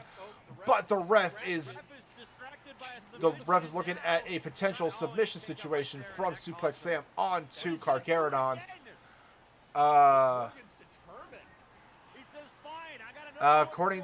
We got posted on social media from the Demon Shark himself. Hate to be nitpicky, but it's pronounced Caradon. I do apologize. Pronunciation is actually getting pronunciation right is one of my pet peeves. I do apologize profusely.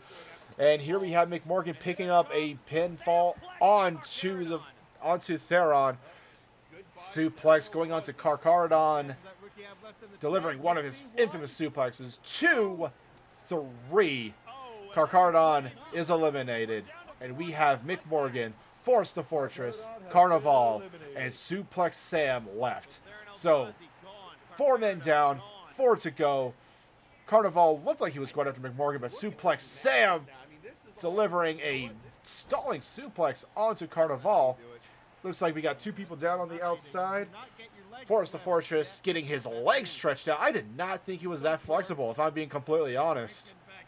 But man, not gonna lie, that probably actually pulled a couple of Charlie horses that he may have had, or gave him a couple of Charlie horses. Stunning DDT onto Suplex Sam from Carnival. Mick Morgan throwing Forrest the Fortress straight onto the outside. Carnival going for a pin. 2, 3. Suplex Sam has been eliminated. Looks like McMorgan was going for a pinfall himself, but that extra delay gave Force the Fortress that much more time to kick right out. And here we have just a brawl. We got a mosh going on right here. These three guys just going right at it. The Muppet Man throwing in McMorgan straight into the ring. Force the Fortress going, well, I may as well follow you guys. And looks like Carnival's going straight for a back suplex onto Force the Fortress. Picking up the taxman, just a nerve pinch right onto the onto Force the Fortress, and McMorgan now coming right back in. Oh, it looked like he was going for a chokehold onto Carnival, but Force the Fortress delivering death and taxes onto the Muppet Man, tapping out, actually passing out, a correction, and Carnival has been eliminated. We got McMorgan and Force the Fortress, your last two competitors. And we got Force the Fortress delivering a very brutal looking clothesline. And what's he gonna do? Picking him up, spinning him and slamming him right down. The tax slam delivered onto McMorgan. 1, 2, 3. Ladies and gentlemen, your winner, Forrest the Fortress Wade. This is a big win for not only him but the absolute units in general. And he is big in size, big in personality. I think all the units at this point actually do have have some pretty big personalities, and yet they all keep themselves in check and keep each other humble. Although, I'm not going to lie, I think Mama Wade is going to have a couple of things to say if Forrest isn't respectful of his opponents. But that... Return. Joe? What's up? I hate to be the guy that has to bail so early, but Phyllis just noted we have locked on to the signal of said transmission interrupter. Uh-huh. And if you excuse me, I'm going to put an end to that once and for all. Tell me, where's the shotgun? I'm not telling you. I'm not aiding in never mind. I'm not aiding and abetting a possible homicide. Never mind, I found it! Fuck. I will return! Have fun! Why do we have a shotgun? Why do we have a shotgun in the frickin' production booth? Oh, God. Yep, image recognition software is... Why the fuck do we have a shotgun in the production booth? Anyway... As I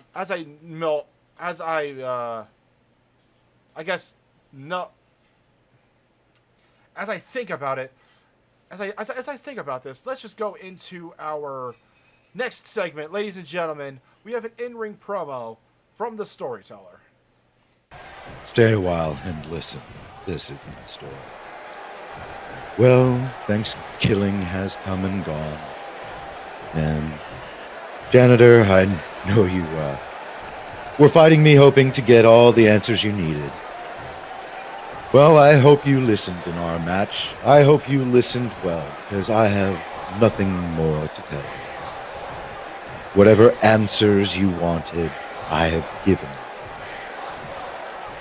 It's up to you what you do with your results. Now, old friend, Dr. Grimm, we have to prepare.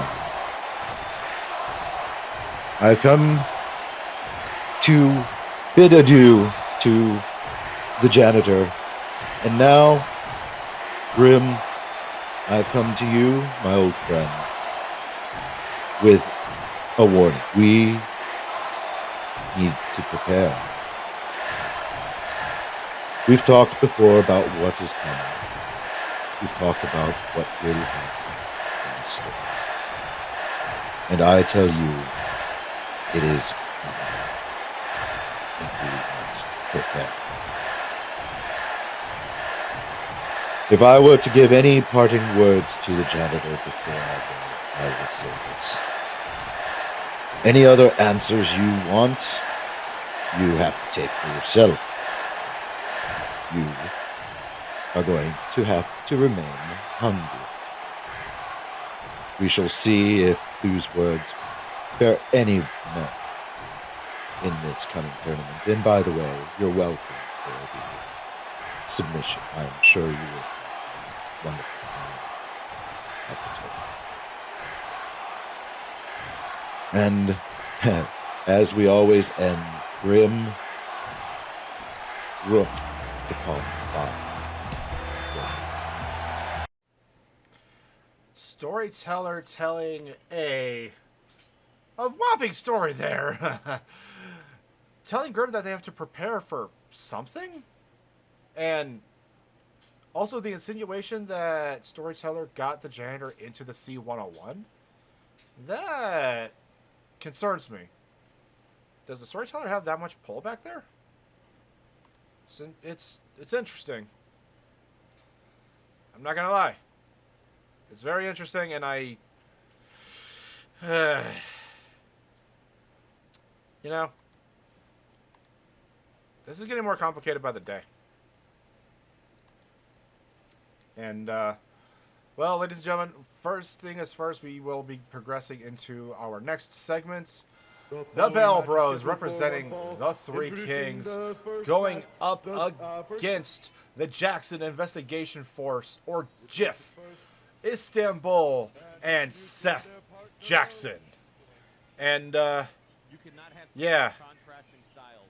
I mean, Jackson Investigation Force coming with a pretty decent win streak, whereas we haven't seen much of the Bell Bros as of late, outside of I guess the initial initial confrontation that triggered Aiden and Ginger Boys' falling out. With I believe it was last time we saw Flyboy was his match against Aiden Zero.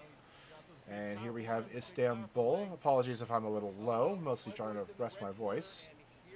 Seeing this, I'm the I'm the only one in here for tonight, for the rest of the night. So we got nice little suplex from Istanbul and Seth Jackson. Seth Jackson whipping Flyboy right back into the corner. Oh, going for a clothesline, but Flyboy just nimbly dodging out of the way. He makes this look easy. Like, he is like one of the fastest individuals that we have in MNW.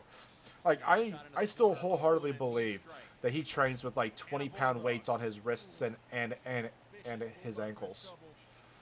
Nice little bulldog there, giving a little pose for the crowd. Three Kings, a bit more on the aggressive side as of late, but they still appreciate the fan. Like, they still try to indulge the fans a little bit in a bit of pizzazz. I know what you're saying, that, like, you know, that's the lucha way, but I don't know, like, they still, I think they're still thankful for everyone who supports them, even during this trying time. And then here we have the younger brother, Strongman, going up top, coast to coast drop kick straight to the chest of Seth Jackson, and Flyboy giving him a bit of a leg drop for good measure. And see, another aspect about Strongman is that not a lot of people talking about is that Japanese strong style that he actually does. I mean, he doesn't just do lucha stuff. He also has like a really good power game. Just look at that deadlifting suplex. Because like a lot of people assume that Strongman is from Mexico. I mean, they actually assume both men are from Mexico, but the family name is has a lot of Mexican has a lot of their heritage is in Mexico and whatnot. But Strongman is actually from Tokyo, whereas Flyboy is from the States. I believe he actually is from my home state of Indiana. I think last time we chatted, he said that we could have been. I live on the southwest side of town. He's like all up in the north side. But we have a snapmare swift leg strike onto Istanbul. The Turkish oil wrestler getting right back up and just delivering that nerve pinch onto Strongman Bell. See, and I mean, Istanbul, I think he's still feeling the effects of his gauntlet match from Arkhov like in the previous week. Got a little back body drop onto Istanbul. Looks like he's about to tag in his strongman. Looks like about to tag in his brother. Istanbul tags in Seth Jackson. Both men are. Oh, Seth Jackson got a little confused there for a moment. And here we have the C kicks straight onto the investigator. Looks like Flyboy's going in for a pin. 1 kicks out at 1 after that. Seth Jackson, my God, he's getting tougher. And La Estrella straight onto Seth Jackson. Zero fear in this man. Cover 1, 2, kicks out right at 2. Looks like Strongman intercepting Istanbul, only to get cold clocked straight to the face. Flyboy going up for another, and here we go. La Estrella splash straight onto Seth Jackson. Just biding his time, going for a cover again. Kick. Istanbul intercepting, like breaking up that pin, and Cero Miedo straight to Istanbul. Istanbul took offense to that, which gave Seth Jackson enough time to go in for that ankle lock onto Flyboy. Flyboy kicking right out of that. Typically, since his stint in Warzone, Seth Jackson has actually been, the moment that ankle lock is applied, people have been tapping out almost immediately, but it looked like Flyboy had enough agency to not just grab the rope, but to flip out and kick right out of it. Excuse me, gotta get a drink here. We got Seth Jackson throwing Flyboy into the barricade, giving the audience a little bit extra bang for their buck, and just dropping Flyboy right onto the barricade.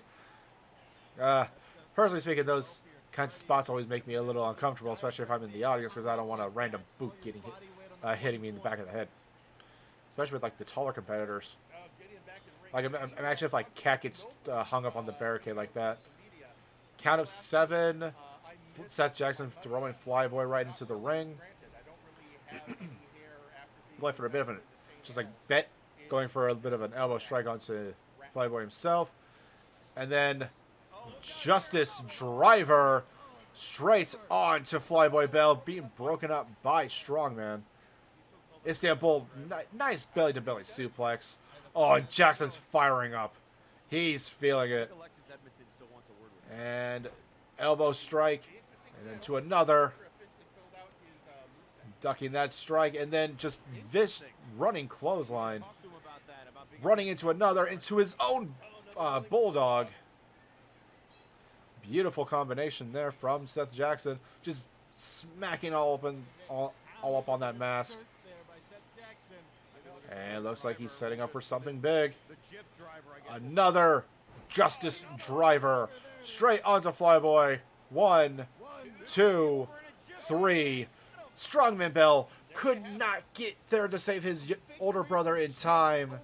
Your winners, ladies and gentlemen, the Jackson Investigation Force, Seth Jackson, and Istanbul.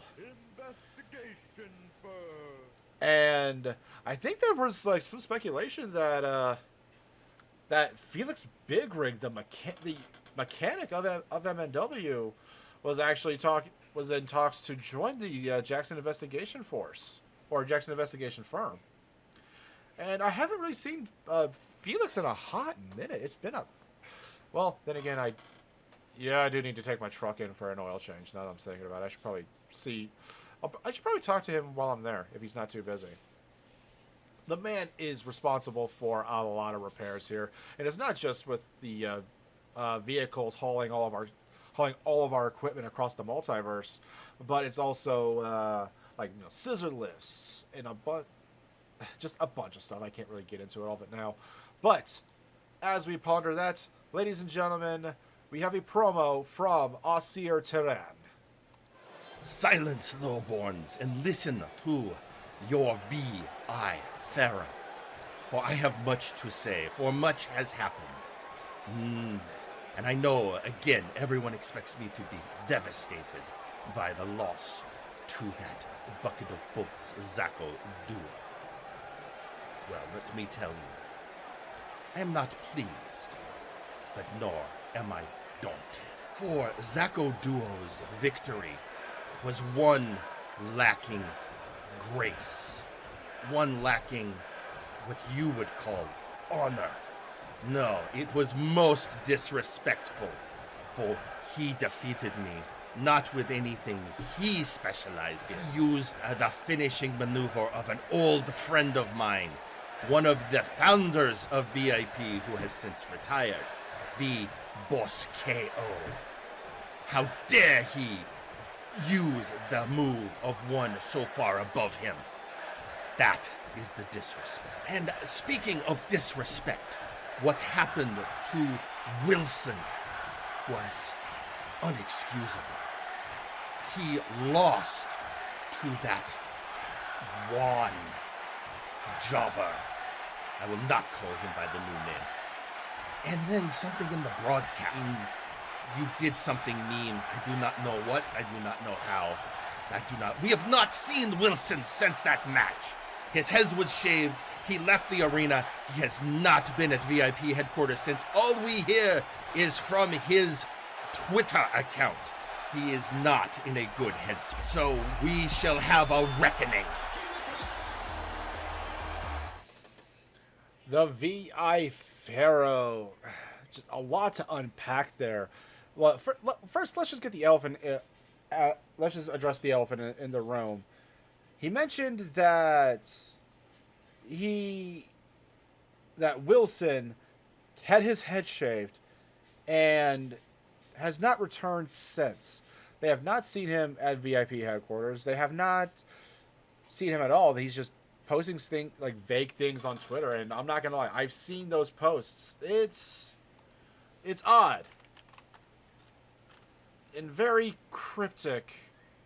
Like, I'm talking before Jack Andrews reappeared as the Black Prince level of cryptic. And I have no idea what is going on so fucking ever. Like, his latest tweet was like from 4 hours ago with just a hand dripping black paint. What does that mean? Anyway, and then another thing we have to address is the fact of... See, I think Zacho could have did that as a means to not only get back at Alceo for continuously trying to break his arm, but also kind of just to trying to send a message. Zacho has been a little bit more fit. He's been leaning more towards, I guess you could call it a nice side, you could sort of speak. I don't know. But he's still that same, the same Zacho that we all know and love, and just taking the piss out of everybody. But, ladies and gentlemen, coming up next, we have Omega Club versus Chained Hell. We got Whitney Lee and, oh my god, I cannot believe I'm blanking on the name. And things have been heated between Chained Hell and I apologize. This is embarrassing. Well, Whitney Lee and Gunnar Birch. Oh, there it is. We got Whitney Lee and Gunnar Birch going up against the Flame Revenant and Uzra. I'm surprised that I think that they're trying to have other people. They're trying to see who all meshes well together, because we all know for a fact that Flame Revenant and Hightower are a effective, deadly tag team, record-holding tag team champions, and so I guess they're trying to see who all meshes well with the other. So they're trying out Flame Revenant and Uzra. They tried out Flame Revenant and Constantinople, the Constant Nightmare, previously, and Omega Club going with a guaranteed tag team of Gunnar Birch and Whitney Lee, formerly of the Sound Ninjas, now the Bouncer and the Bouncers of the Omega Pub. And we got a nice little retching on the neck from the Flame Revenant onto Whitney Lee. And just a clothesline. You might have to have a new king of the showcase and get a queen of the showcase. Oh, Gunner tying up the Revenant. Just tying up Revenant there. Revenant just getting him right off of his back. Revenant tagging in Uzra, the fiery cave woman, and then here we have Gunner Birch getting tagged in too. Missing that shot. Uzra taking advantage of that. And then here we have reversal, and all of a sudden it just stops. What? It's a disqualification in favor of Chain Hell. And there's a lot of speculation, like, did the ref get paid off? Like, what the fuck happened? No idea. I think it's because, like, I believe it was posted by Carla that Omega Pub is actually ahead of the feud of this little, I guess, business feud that they and the Burning Lounge, aka Chain Hell, have started to become. Started to become. That's not correct. Have started, and I believe it's Chain Hell 3, Omega Club 6. I want to say 6. That feels about right. And I guess this technically puts the Burning Lounge, Chain Hell, into win number 4. I think this is, obviously, as y'all can see, this is far from over, and it's becoming more complicated yet more clearer by the day that we're gonna have to have like some sort of like something big just to settle this. I don't know, maybe like a pub crawl competition. I don't know. I don't make the matches. I just talk about them. As you can tell, I'm not good at making matches. I see and I say. But anyway, ladies and gentlemen, speaking about somebody with somebody, bleh. You know, being a commentator and having a stutter is rough. But speaking of someone with something to say, we have Defunk, leader of Cloud9. Hello, babies! It is I. It is your funky one. It is the master and the leader of Cloud9. That's right. I am here to lay some knowledge on you. I am here to teach you all the lessons of the Great Bull. I am ready to start the movement that is Cloud9. This is not a solo effort. I need people by my side, like-minded individuals who look to elevate their status and ascend. Now, I had made the offer to Nakado Kirishima, but we all know what he decided and said. So I need to find others who could use the boost. And I got people I'm looking at. People who need to elevate their game. Looking at you, Mr. Dead Soldier Man. Sergeant Major Payne. Would you like to join Cloud9? How about you, Ignacio Cervantes? Baby, I've seen your action. You're looking great. And I can make you more than just some social outcast. I can give you charm. I can give you a boost. Oh, who else? Oh, hey, I know somebody who needs a boost. Somebody who's been in the shadow of others for far too long. Oh, believe me, baby, I know that feeling. I know what it's like to be overshadowed by brighter lights. So I say to you, Power Surge, come on down. You've been looking to make your game, but that bartender, he's just keeping you down, baby. He's not letting you shine. When was the last time the two of you even tagged? Never, but the funk, the way of the funk will lead you to new heights. Oh yeah, baby. So let's do this thing. And anyone else, any of you other young lions, come to Cloud9. We will take you to the stars, baby. I love you all. Here we have Defunk, an open invitation for just about anybody to join Cloud9.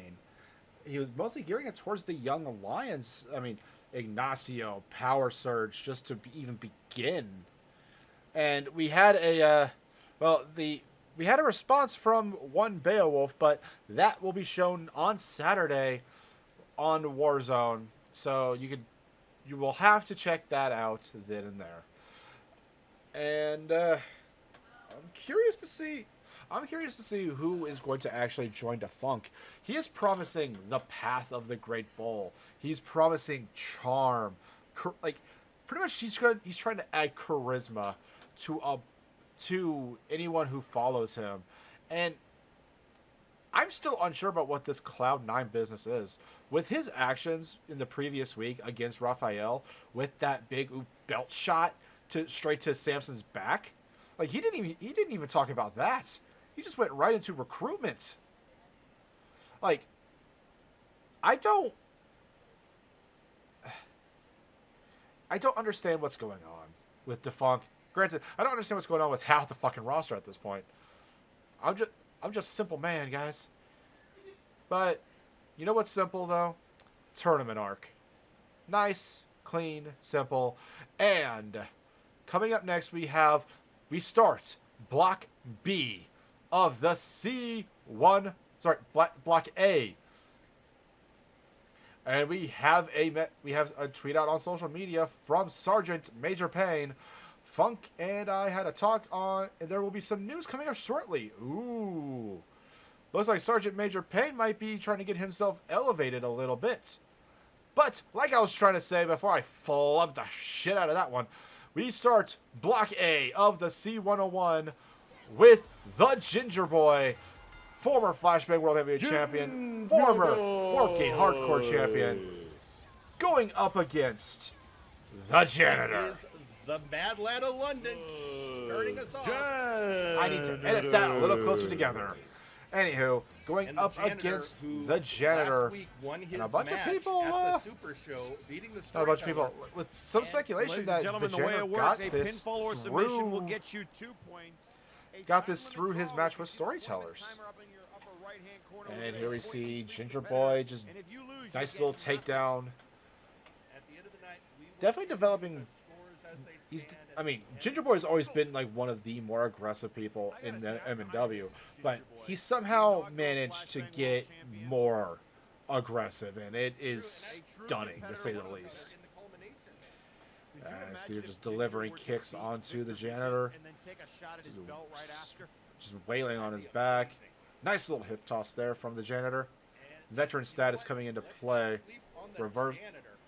Just picking his moment to strike and just delivering. Nice little side slam. Going for that cocky pin onto Ginger Boy. Does nothing.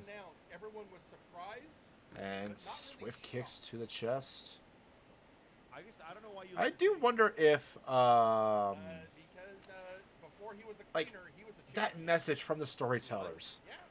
You have to find the answers for yourself. And you have to stay humble. Is that supposed to be like a sign of things to come? Of if the Janitor goes back to his old ways? Oh God, those walking forearms. Oh God, just dropping him right onto his knee. Oh, those abs have to be feeling it at that point. I don't care how chiseled you are. Knee to the gut hurts in any language, and just smacking him right across the side of the head. Okay, got it. But do you think that the Storyteller saying "stay humble" is telling the Janitor, don't go back? At least if you go back to being the glorious Emperor, that you shouldn't get that you need to stay. Kind of a mixture of both Janitor and and Pro Bunaga. I'm not gonna lie, somebody with that much of a chip on their shoulder, that's incorrect. A mix between both could actually be good going forward, especially with how generous Pro Bunaga was towards the end of his career. Well, towards the end of, I guess, before the Republic got disbanded by the Empire of Terror. Little known fact, Pro Bunaga donated a whole bunch of equipment when Flashbang got started, and that riled up the MVP something fierce. Granted, I think that was previous what I'm looking for here, previous issues that they've had in the past. But back to the match. Pushing Ginger Boy into the corner, Ginger Boy getting right back out of it. Oh, that knees to the face. Going for the pinfall. 1, 2, kicks out right at 2. The Mad Lad is planning his next steps and delivering a shot, close fist to the face of his own. And now just choking out the janitor. A lot of the competitors here on Warzone would not be happy with that countout. You know, that's... See, a lot of people actually have a good money that Ginger Boy is going to win this one. Mostly because, like, I mean, once again, former World Heavyweight Champion on Flashbang, former Warpgate Hardcore Champion on Warzone, albeit for a brief stint, as I believe Daggerick took the belt off of him. I can't remember if it was Daggerick or not. I want to say Daggerick. That's just because I like the guy. But going for a pinfall here, 2 count. And here's also a good question. If Ginger Boy wins, do you think he would actually go back to Flashbang to challenge Victor for his title on nice little Anaconda Vice, shades of another best in the world from Chicago? Janitor swift strikes to the back to Ginger Boy's spine. Like I was saying before, do you think that Ginger Boy would go for Victor Vicious? Ah, feeling glorious is the janitor. Looking for that glorious DDT, but quickly fakes him out. Clothesline after clothesline. I think he would actually challenge Zako. Not gonna lie. I think that Ginger Boy would challenge Zako.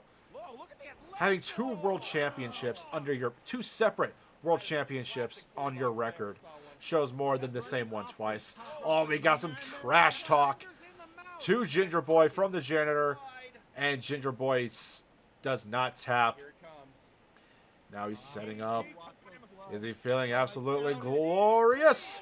No, gets reversed in a clothesline from the Mad Lad. And now putting him in the Mad Lad lock, that triangle choke-like submission maneuver. And the janitor taps. Your winner, 2 points to Ginger Boy. And no points awarded to the janitor. And this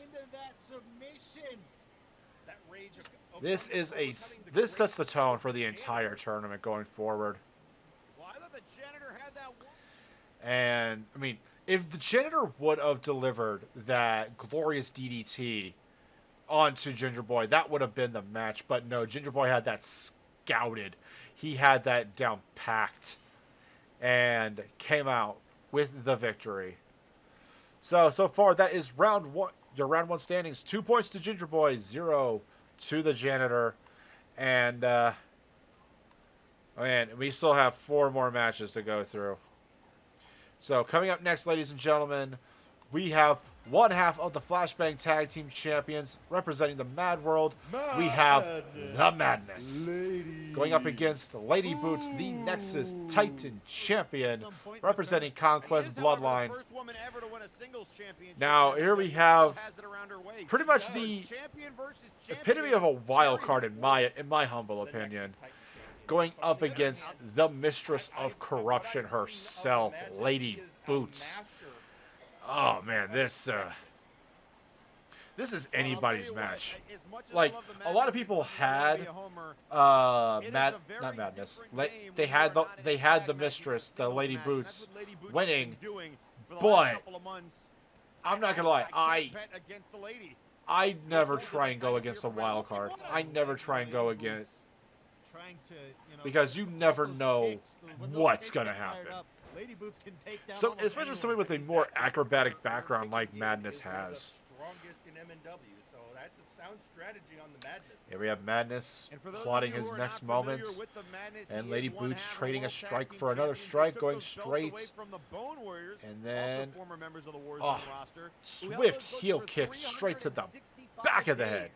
but it was the Madness and Kuso Kale at the time known as MJF. Nice little the wrench to the Manchester neck there Fool, from the who lady. beat them in a fatal four-way match, and now Madness getting I actually do wonder if Semjax would would Semjax if Semjax gave Madness wisely going after those legs. got the game plan if you're going to fight Lady Boots. The problem is, in the meantime, she's still kicking. got the title from Victor Vicious. Would he actually bring that back to Warzone, or like we speculated earlier, would the bloodline come to Flashbang? I'm not gonna lie, I could see Lady Boots going up against so many of the competitors on Flashbang. It's kind of a smorgasbord at that point. A bunch of people that they have never a bunch of people that neither of them outside of Gorm have gone up against. Especially Gorm, he didn't really go up against a whole lot of people. Kind of just a handful himself outside of a few showcases. That diving crossbody onto the lady. And you got Madness here going up against, I think he's trying to go for that Chaos Moonsault that he does. Scouting her out. Not Lady Boots gets to her feet. Madness, Hurricane Rana from the top rope. Elevation from the Madness. And Madness doing everything he can, and Boots still And a with kick 1 out at 1. Boots were made for walking, and they're gonna kick right out of that. Rest of my Lady Boots. And Lady Boots kind of getting a comeback of her own. Choking out the Madness, but Choking him out. Oh, that swift kick straight to the dome. I'm not gonna lie. I'm surprised Lady Boots wasn't wearing her heels that she normally wears.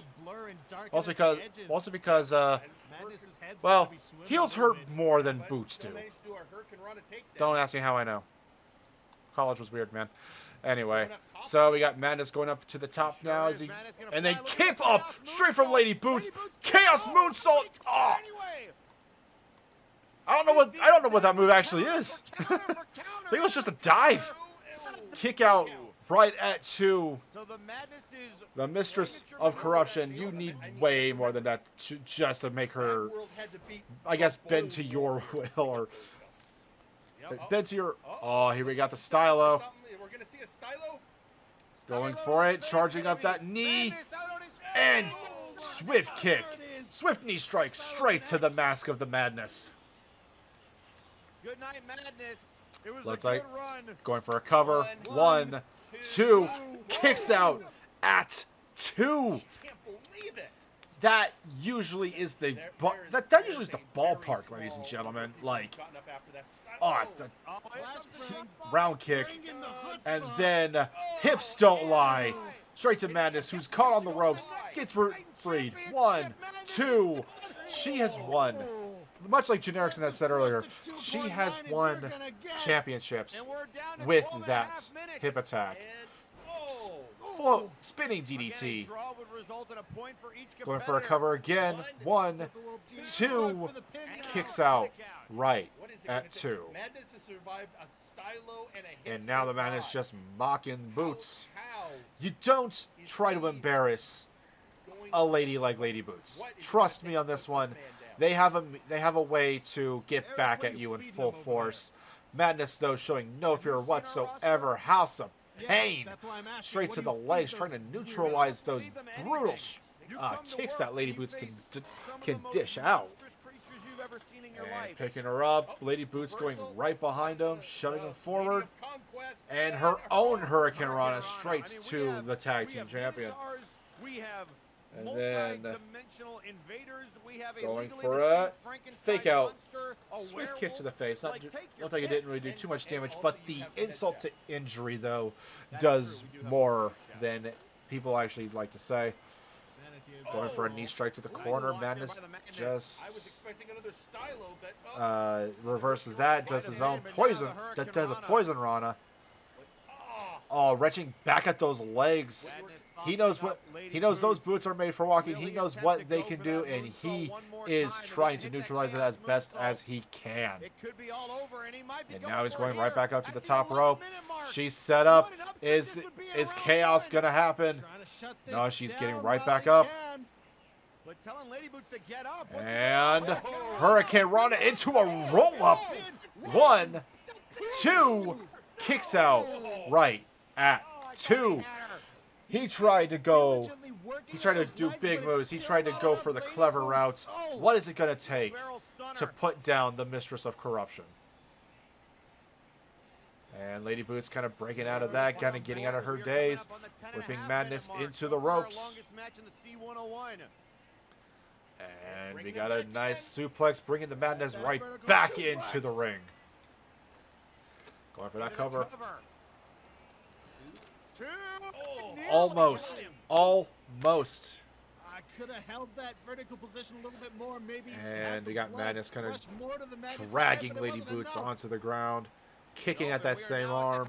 Looks like he's done with the legs. He's going right for the arms. Just dismantling everything. You can't lift if your arms don't work, and you can't stand if your legs don't work. And then another Hurricane Rana. And setting up.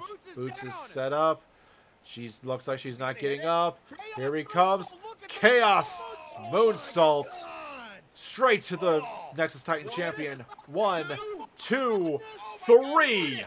One of the biggest upsets of this tournament so far. Madness picks up a win over Lady Boots.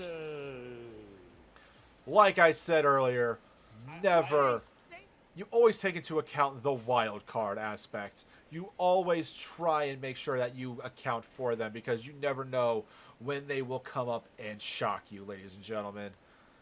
But we are going to be going into our next match, which is our man, Daverman of the Sentinels, going up against the Trios Tag Team Champion, representing Doom, the Pumpkin King, Mad Jack.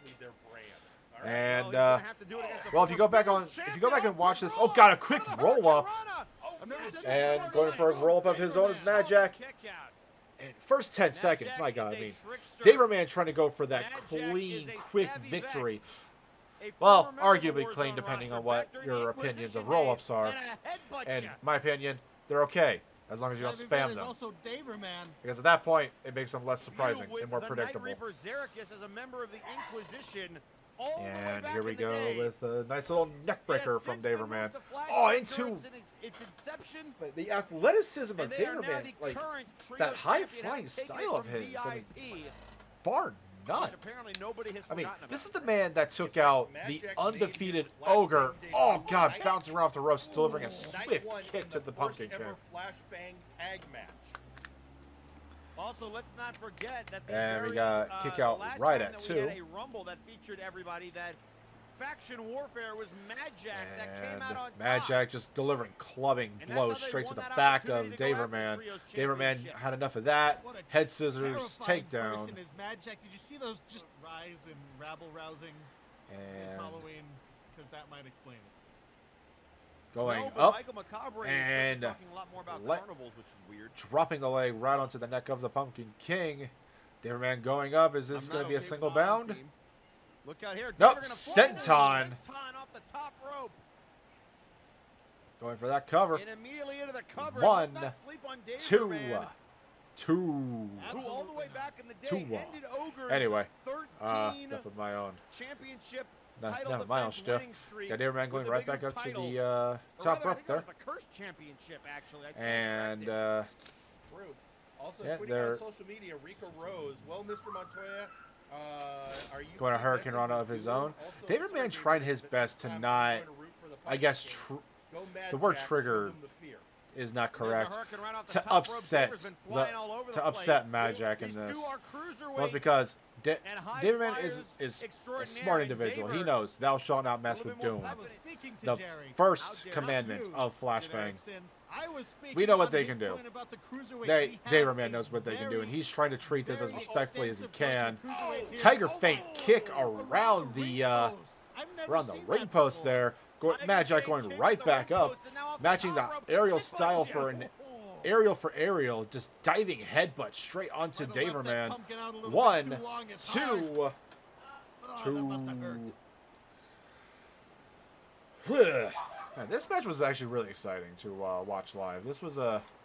Yeah, he doesn't I think show this. it all the Not, time, but the Pumpkin although King I liked is Ginger Boy, I amazingly like the fast. Madness Lady Boots match for specific reasons. I think this was like one of my favorite matches so far. Granted, this is round 1. We still have so many rounds to go through. Trying to evade with style, but that was too much. Taunting more than normal.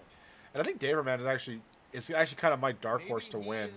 Trying to get into the head of the Round Pumpkin 1. King. I mean, when you're facing Not round 1. somebody like To win Mad Block Jack, A. I mean, what do you he is a bona fide main eventer. He's had numerous times to go after the world title, but every single time that he has been denied, either by not winning a contenders match or being caught up in something or other. And here we go, up, trying to go for that single bound, but Mad Jack stepped out of the way a little bit. Oh, that's a single bound. I was thinking about something completely different. One, two, and kick out right at 2. And looks like Daverman's going up and away here on the turnbuckle. Turn this down a bit. Oh, wow. And then boom, up and away. 1, 2, kick out at 2. And we got a tweet out on social media from Michael Macabre. Warzone was reminded the evening of the one and only commandment. Doesn't matter if it's Flashbang or Warzone, thou shalt not mess with Doom. Just ask VIP, Meme, and the Princedom and how it ended for them. That is, yeah, that is one of the truest of truths that we have in MNW. And although I will argue that Doom has a lot going for it when it comes to the Doomsday Trios tournament on Flashbang. Some big teams have stepped up, and I'm not gonna lie, I'm curious to see who's gonna make it to the end. Personally speaking, I see Apex winning it, but that's because, well, they have monsters on their team.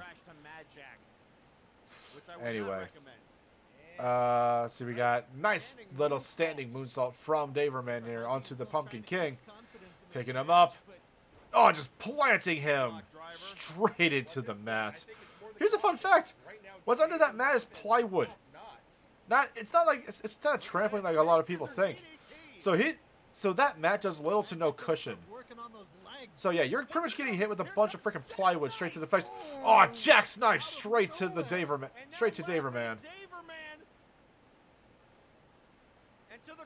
And looks like he's setting up. Looks like he's setting up for the All Hallows knee straight to the face. Going for that cover. 1, 2, 3. Your winner. Another winner awarded 2 points. The Pumpkin King, Mad Jack. That means both Flashbang competitors in this block. And look at him, Mad Jack just reveling in his victory, being back onto Warzone in his first official match since him and Zerikis' return. So far, ladies and gentlemen, the standings are Ginger Boy with 2 points, Madness with 2 points as well, and Mad Jack with the Janitor, Lady Boots, and Daverman with 0 points, unfortunately. Oh, man, so far, this is a, so far, this is already a nail biter of a tournament, and we have so much to go through. So much more to, we got about 9 weeks? I want to say 9 weeks to go through it all, and already we have people speculating, and I mean the betting pool in general is through the freaking roof at this point, especially with Lady Boots, one of the favorites to win, losing out the gate. Yeah, 9 weeks of action. Thank you, Michael Macabre. And coming up next, though, we have the penultimate match of round 1 of Block A. We have the Dagger, the Warpgate Hardcore Champion, Daggerick, going up against the Cyberpunk of the future, representing High Voltage, Aiden Zero. And especially with Ginger Boy picking up his win, you gotta think Aiden is, he's got a house of fire. He's got a fire burning in his belly too. He is not gonna take this sitting down. I mean, I think he probably took Ginger Boy winning as an insult, if I'm being completely honest. I still can't get over that Ewok tattoo comment. I really can't. It's one of those things that you can't unsee it the moment it's said. And yeah, that's oof. Anyway, so we got Aiden Zero going for a cover here. 1 kick out at 1. I mean, Dagger did come off of his absolute war with Late Higher World prior to this. Like he had a week to recover from that, and he's just up and about like it's nothing. Come the end of the tournament, you're right there in the thick of it. Yeah, come to the end of the tournament, you're still a competitor. And he. Hey, looks like an Ewok doing Kung Fu. I agree, Carcaradon. And just stomping that big stomp right to Aiden Zero, but Aiden delivering a kick of his own. With champions and former champions and future Hall of Famers littering the anyway, just dropping Aiden Zero right onto his head. And going for a cover, kicks out right at 2 is Aiden.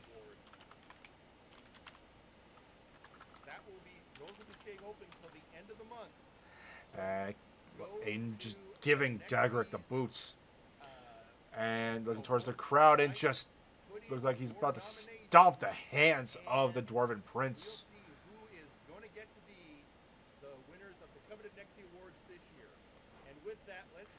And looks like he's trapping the legs now. See, Aiden has been using a lot of sleeper like holds and a lot of like neck breakers and whatnot. Especially one like this Dragon Sleeper, Dagger kicking right out of it. And getting right out of that corner.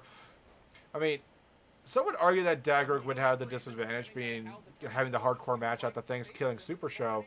But I think that like he's actually coming into this warmed up already, even though he's had a week to rest. He's probably still wearing those scars. Still wearing the old battle wounds, so to speak. And just working on the chest straight into the barricade, lifting him up, and shoulders hitting the barricade as well. Ugh. Oh, there's that brutality showing. And stomps right to the face, picking him up. And oh, that Dominator. Dagger seems to love giving people head trauma in general. And Aiden taking offense to that, just whipping him right into the corner. Oh, looks like he's going for that rope-assisted Dragon Sleeper. This is not a way for... Like, this is a match that still has... This is a regular match. That's technically illegal. Well, not illegal. Like, Aiden can only hold that in for a count of 5. But it's enough to kind of have Dagrick's air escape from his lungs, kicking out right at 2.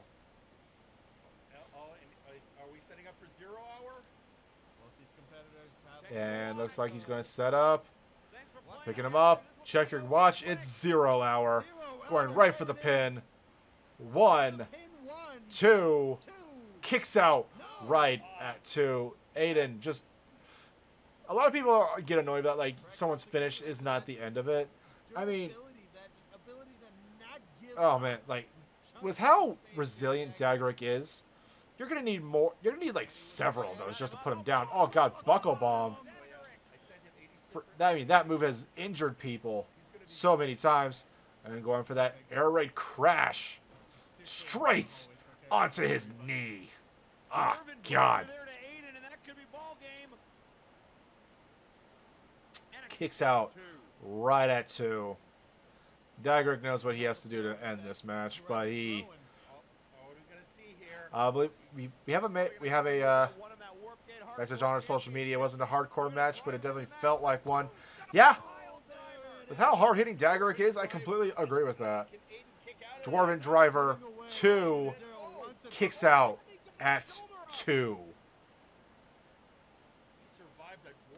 And then that deadlift Dominator once more straight.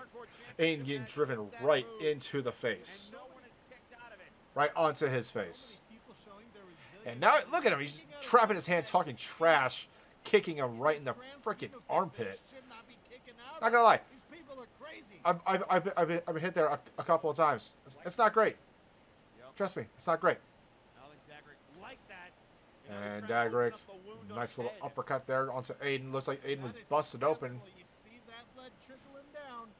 It's not a match with Dagrick. Lately, it's not a match with Dagrick unless there's blood, and then just that diving splash onto the back of Aiden. Lifting him up.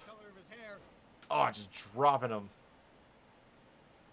This is getting crazy, and we are now past the 10-minute mark in this match. And another Dominator straight to Aiden. Little thing he picked up from the Allfather, looks like.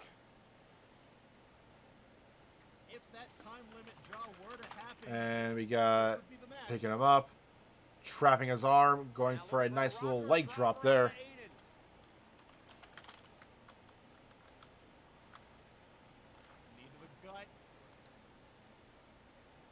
Looked like Aiden was going for a power bomb there, but Dagrick quickly got out of that one,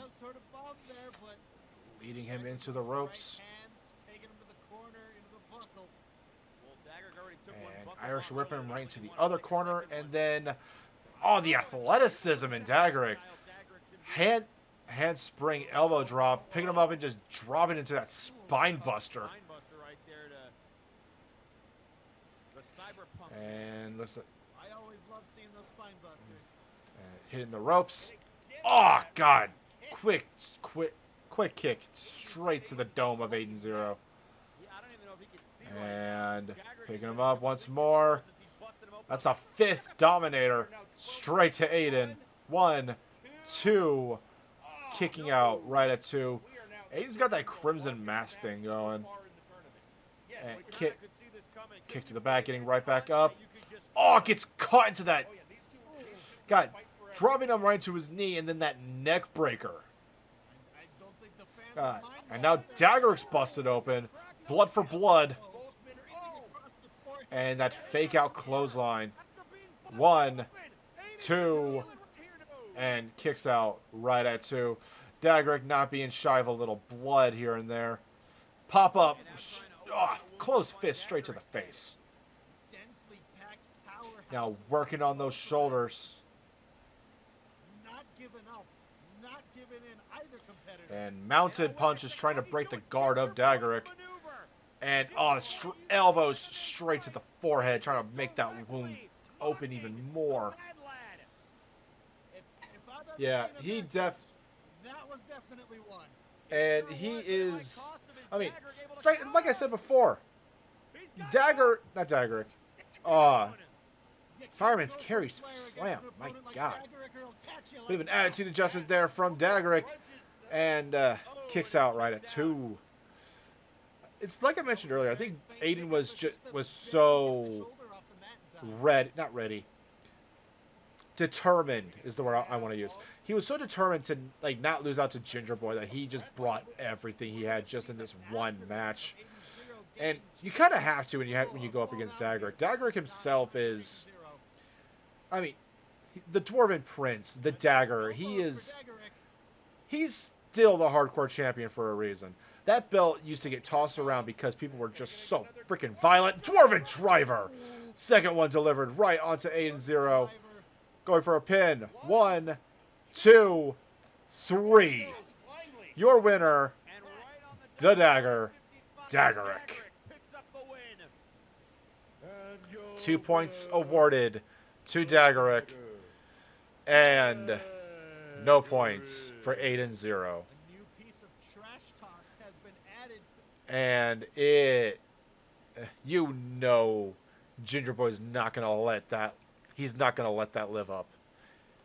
He is Ginger Boy's gonna rub that into. He's gonna rub that into. He's gonna rub that in Aiden's face the entire time. I guarantee it. Anyway, ladies and gentlemen, before we get into our main event, we have our Warzone promo of the week. Oh, first, before I forget, Thunder Thighs, that little prize you gave me for beating you, as fun as it would be to incriminate you with this, I'm not about that. Seems you're already being humiliated enough. So, I pass it along to someone else who can look into it and do some good whilst I handle the C-101. It's their problem now. Duh. Is this what it's like to be nice? Anyway, to Jack Abbott. Well, for being one half of some low brain cell handyman tag team, I'm shocked at the sportsmanship here, Abbott. And the honesty? It's refreshing. This will be my first time in the C-101, and I won't expect any less determination from whoever I face. As a fellow champion, there are expectations we have to meet, standards we have to surpass. While I don't care for how you and Devin bumbled your way into other people's matches just for the giggles, if you're coming at me with a straight fist, then I'll return the favor. Because this is what I wanted to do as champion, as the ace of MNW. To drag out the best of everyone. So whether you'll shake my hand like Daverman, or break my arm like Alzir, I want the best of everyone to come out. So this Saturday, I'm telling you to hit me as hard as you can. Because underdog or top dog, I won't treat you any different and will hit you back all the same. Make sure you... Whoops. Hit that button way too soon. And we got the Scorpion Jack Abbott going up against Zako Duo, the MNW World Champion. And we're off. Freaking thing's not working. And right off the bat. I'll fix you. I think we're going to see very early on just how good that arm is on Zako Duo. And Zako with the repaired arm. And a rake of the eye there. Doing a couple of things here. Here we go. Anyway, Zako with his repaired arm going straight for the Scorpion. Scorpion just delivering those kicks straight to the lower back of Zako Duo. Suplex. Man, this shows how versatile Zako is. He could do the high-flying stuff, strength stuff, and just technical work. I think like the only part of his game that he lacks is submissions, but he doesn't really need any kind of submissions to win. I mean, he's got holds. He has holds, strikes galore. And here we have Jack Abbott taking out the Turnbuckle Chan. Turnbuckle Chan is exposed. I heard the screaming from the production truck. And for those who don't know, old joke, old dumb joke. Zako is showing him the power of two arms. Delivering that elbow drop, whipping him right into the ropes there. And bringing him right back into the ring. There's my water. Injury could have made him even more well-rounded of a wrestler. Kicking out right at one is Jack Abbott. The other half of the Unified Tag Team Champions representing Shoot Nation, whereas Zako represents the Main Event Mech Stock EXE or Meme. And man, see, I think there's a lot of pressure on the champions themselves. And not just the world champions of Zako and Victor Vicious, but also the other belt holders.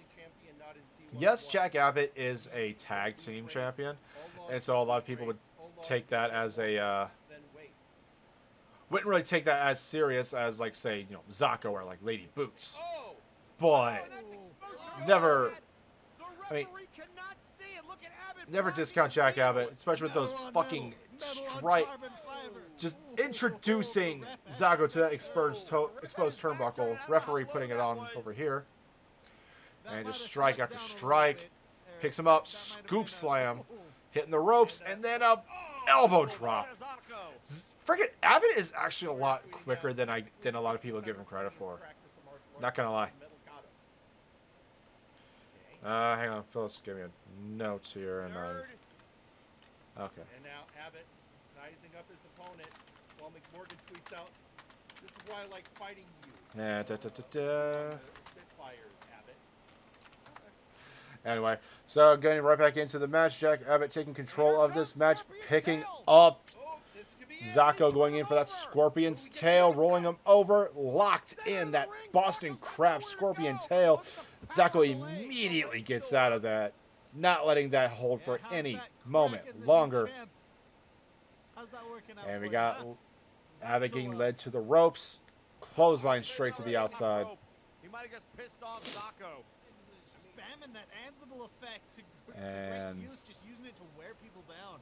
going right back into the corner there. Just chalk that spear right onto the lower back of the champion. And we got a little bit of stuttering here. I do apologize, ladies and gentlemen. Looks like he's going in for that Windsor knot. And this used to be like one of Mad Jack's favorite moves. That swift kick to the lower back. Let's just say that. And that stunt puller, arm trapped, knee trapped. Now Zako finding a way to just kick his face right out of that. Jack Abbott looking for a bit more extra leverage. The momentum swung in Abbott's favor the moment that he was introducing Zako to the exposed turnbuckle, metal on metal. Zako getting right out of any attempt and clothesline right to the outside. Apologies for the stuttering again. Not sure what happened during the render of this one. But hey, some of these things can't be helped. Zako throwing Jack Abbott right back into the ring. What's it going to take, though? What's it going to take to take down the Scorpion? Oh, that leg DDT. Well, yeah, I think he probably expected to come into this match and cakewalk through it. Abbott, one of the lesser known excuse me. And trying to go for that double axe handle. Oh, just grabbing onto his lower back and just pushing him down. And right into the buckle. Oh, Zako lifting up Abbott onto the top of the rope there. And that's a Frankenstein if I've ever seen one. Straight onto Jack Abbott. Jack Abbott immediately getting out of that rest hold there. Oh, and he's feeling it. He's firing up. And then exposes the other turnbuckle on the other side of the ring. We're not going to have any turnbuckles left. Zako kicking him right in the calves. Ugh. Resting on the ropes. Abbott kind of resting on the lower back, and then knee to the lower back. Especially with that, he not only is the knee hitting the lower back, going on off switch. Going for the cover. 1, 2, kicks out at 2. I've won championships with that move. Oh, he's see, and here's another. Wait, what's he doing? Boss KO. Shades of the MVP. 2, 3. Ladies and gentlemen, your winner of this round, Zako Duo. That's another instance of him using the MVP's own move to win that match. I think he did that just to insult us here further. Kind of like an extra nail in the coffin when it comes to that feud with VIP and Meme. But here, ladies and gentlemen, are your standings. We have Zako, Madness, Majak, Dagrick, and Ginger Boy at the top of the board with 2 points. We will see how this progresses going forward and how this graph will probably change. Not going to lie. I do like the bar, but I had another graphic that I couldn't get up in time that I would much prefer. But we have a whole lot of tournament left, and we have 8 more weeks to going forward. Round 2 of... let me just pull up the announcement here. Round 2 of Block A we have Jack Abbott going up against Ginger Boy. The Janitor going up against Aiden Zero. Daverman takes on Lady Boots. Madness takes on Daggerick. And finally, the Pumpkin King, Mad Jack, goes up against the world champion, Zucko Duo. Not gonna lie, I'm actually looking forward to Daverman versus Lady Boots. Both of them coming off of a loss. I want to see how they can turn that into momentum, how they can turn that against any kind of naysayers. Madness and Daggerick is going to be brutal, to say the least. The wild card versus the picture perfect definition of tough and resilience. Ginger Boy and Jack Abbott has a lot of history going off of that, actually, with Jack Abbott and Ginger Boy being former tag team, being a part of a trio, the UK Spitfires. But the Scorpion and Ginger Boy actually go further back from there.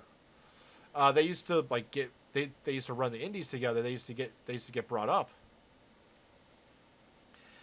Janitor versus Aiden Zero is going to be interesting to say the least. And then Mad Jack versus Sako Duo. I mean, we all remember the faction warfare battle royal match with VIP and Meme. VIP and Meme going at it in the finals. No, actually it was somebody else, and Mad Jack was there. I can't remember who. Because Doom interrupted during VIP and Memes' match, making Meme lose the trios titles. It was Zacho and Mad Jack. Oh, thank you, Karkarodon. Thank you for filling in my crap memory. I have a lot to do. Any hoozles. But yeah, we got that goal going on. But first and foremost, ladies and gentlemen, we have one more thing to go with to leave you out on. We have our moment of the week. Abbott looking to Irish whip him into that corner, but Zacho counters. Shot to the face. Abbott giving the world champion everything he can handle. Including... oh, knee to the spine. And now look out here, off switch. Ball game. Good night, Abbott. There's that arm. 2 and a throw. No. And even Zacho was like, wait a second. I've won championships with that move. Oh, what the hell? Oh, he's pissed. Wait a second. Wait, what's he doing? No! Oh, my God. Again. The bus KO again. Are you kidding me? What? Okay. And your winner, Zacho Duo. I think he landed that just to cheer himself up. I think he landed that because he felt disrespected by Jack Abbott. I question how. Ladies and gentlemen, your moment. Another instance, another case of the MVP coming back in some way, shape, or form. And a lot of the old guard and a lot of the older fans have been wanting that breath of life, I guess. I mean, I think they want Bosco to return. Personally speaking, I'm here. I can see why, but then again, that means I have to hear Bosco talk. But either way, ladies and gentlemen, that is Warzone in the books, and we have, oh god, so much to talk about. So yeah, ladies and gentlemen, please tune in to twitch.tv/Dr_Caliban, 4 o'clock Eastern Standard Time, for MNW Warzone. And as we all wrap up, as we are winding down here, I would just like to say thank you for tuning in. Thank you for all... my activity feed has gone. Thank you for all the support, all the bits, all the subs, the raid earlier. I cannot be ever more grateful for you all and taking a chance on, well, taking a chance on me and Robbie Slick. But until then, I am Joe Mojo. My co-host Robbie Slick had to dip out just a little bit ago, but we will hopefully see him back next week. Hopefully nothing happened. I swear to God. Anyway, so ladies and gentlemen, that is Firing Line for this evening. Good night. We are signing out. Hello, Multiverse. This is the one-man bar fight, Burnout Vaughn, and I'm here to tell you to like, share, comment, subscribe, hit that bell, because we want you here on the MNW YouTube channel. Okay, is that good? Did I get a take? Do I get paid now?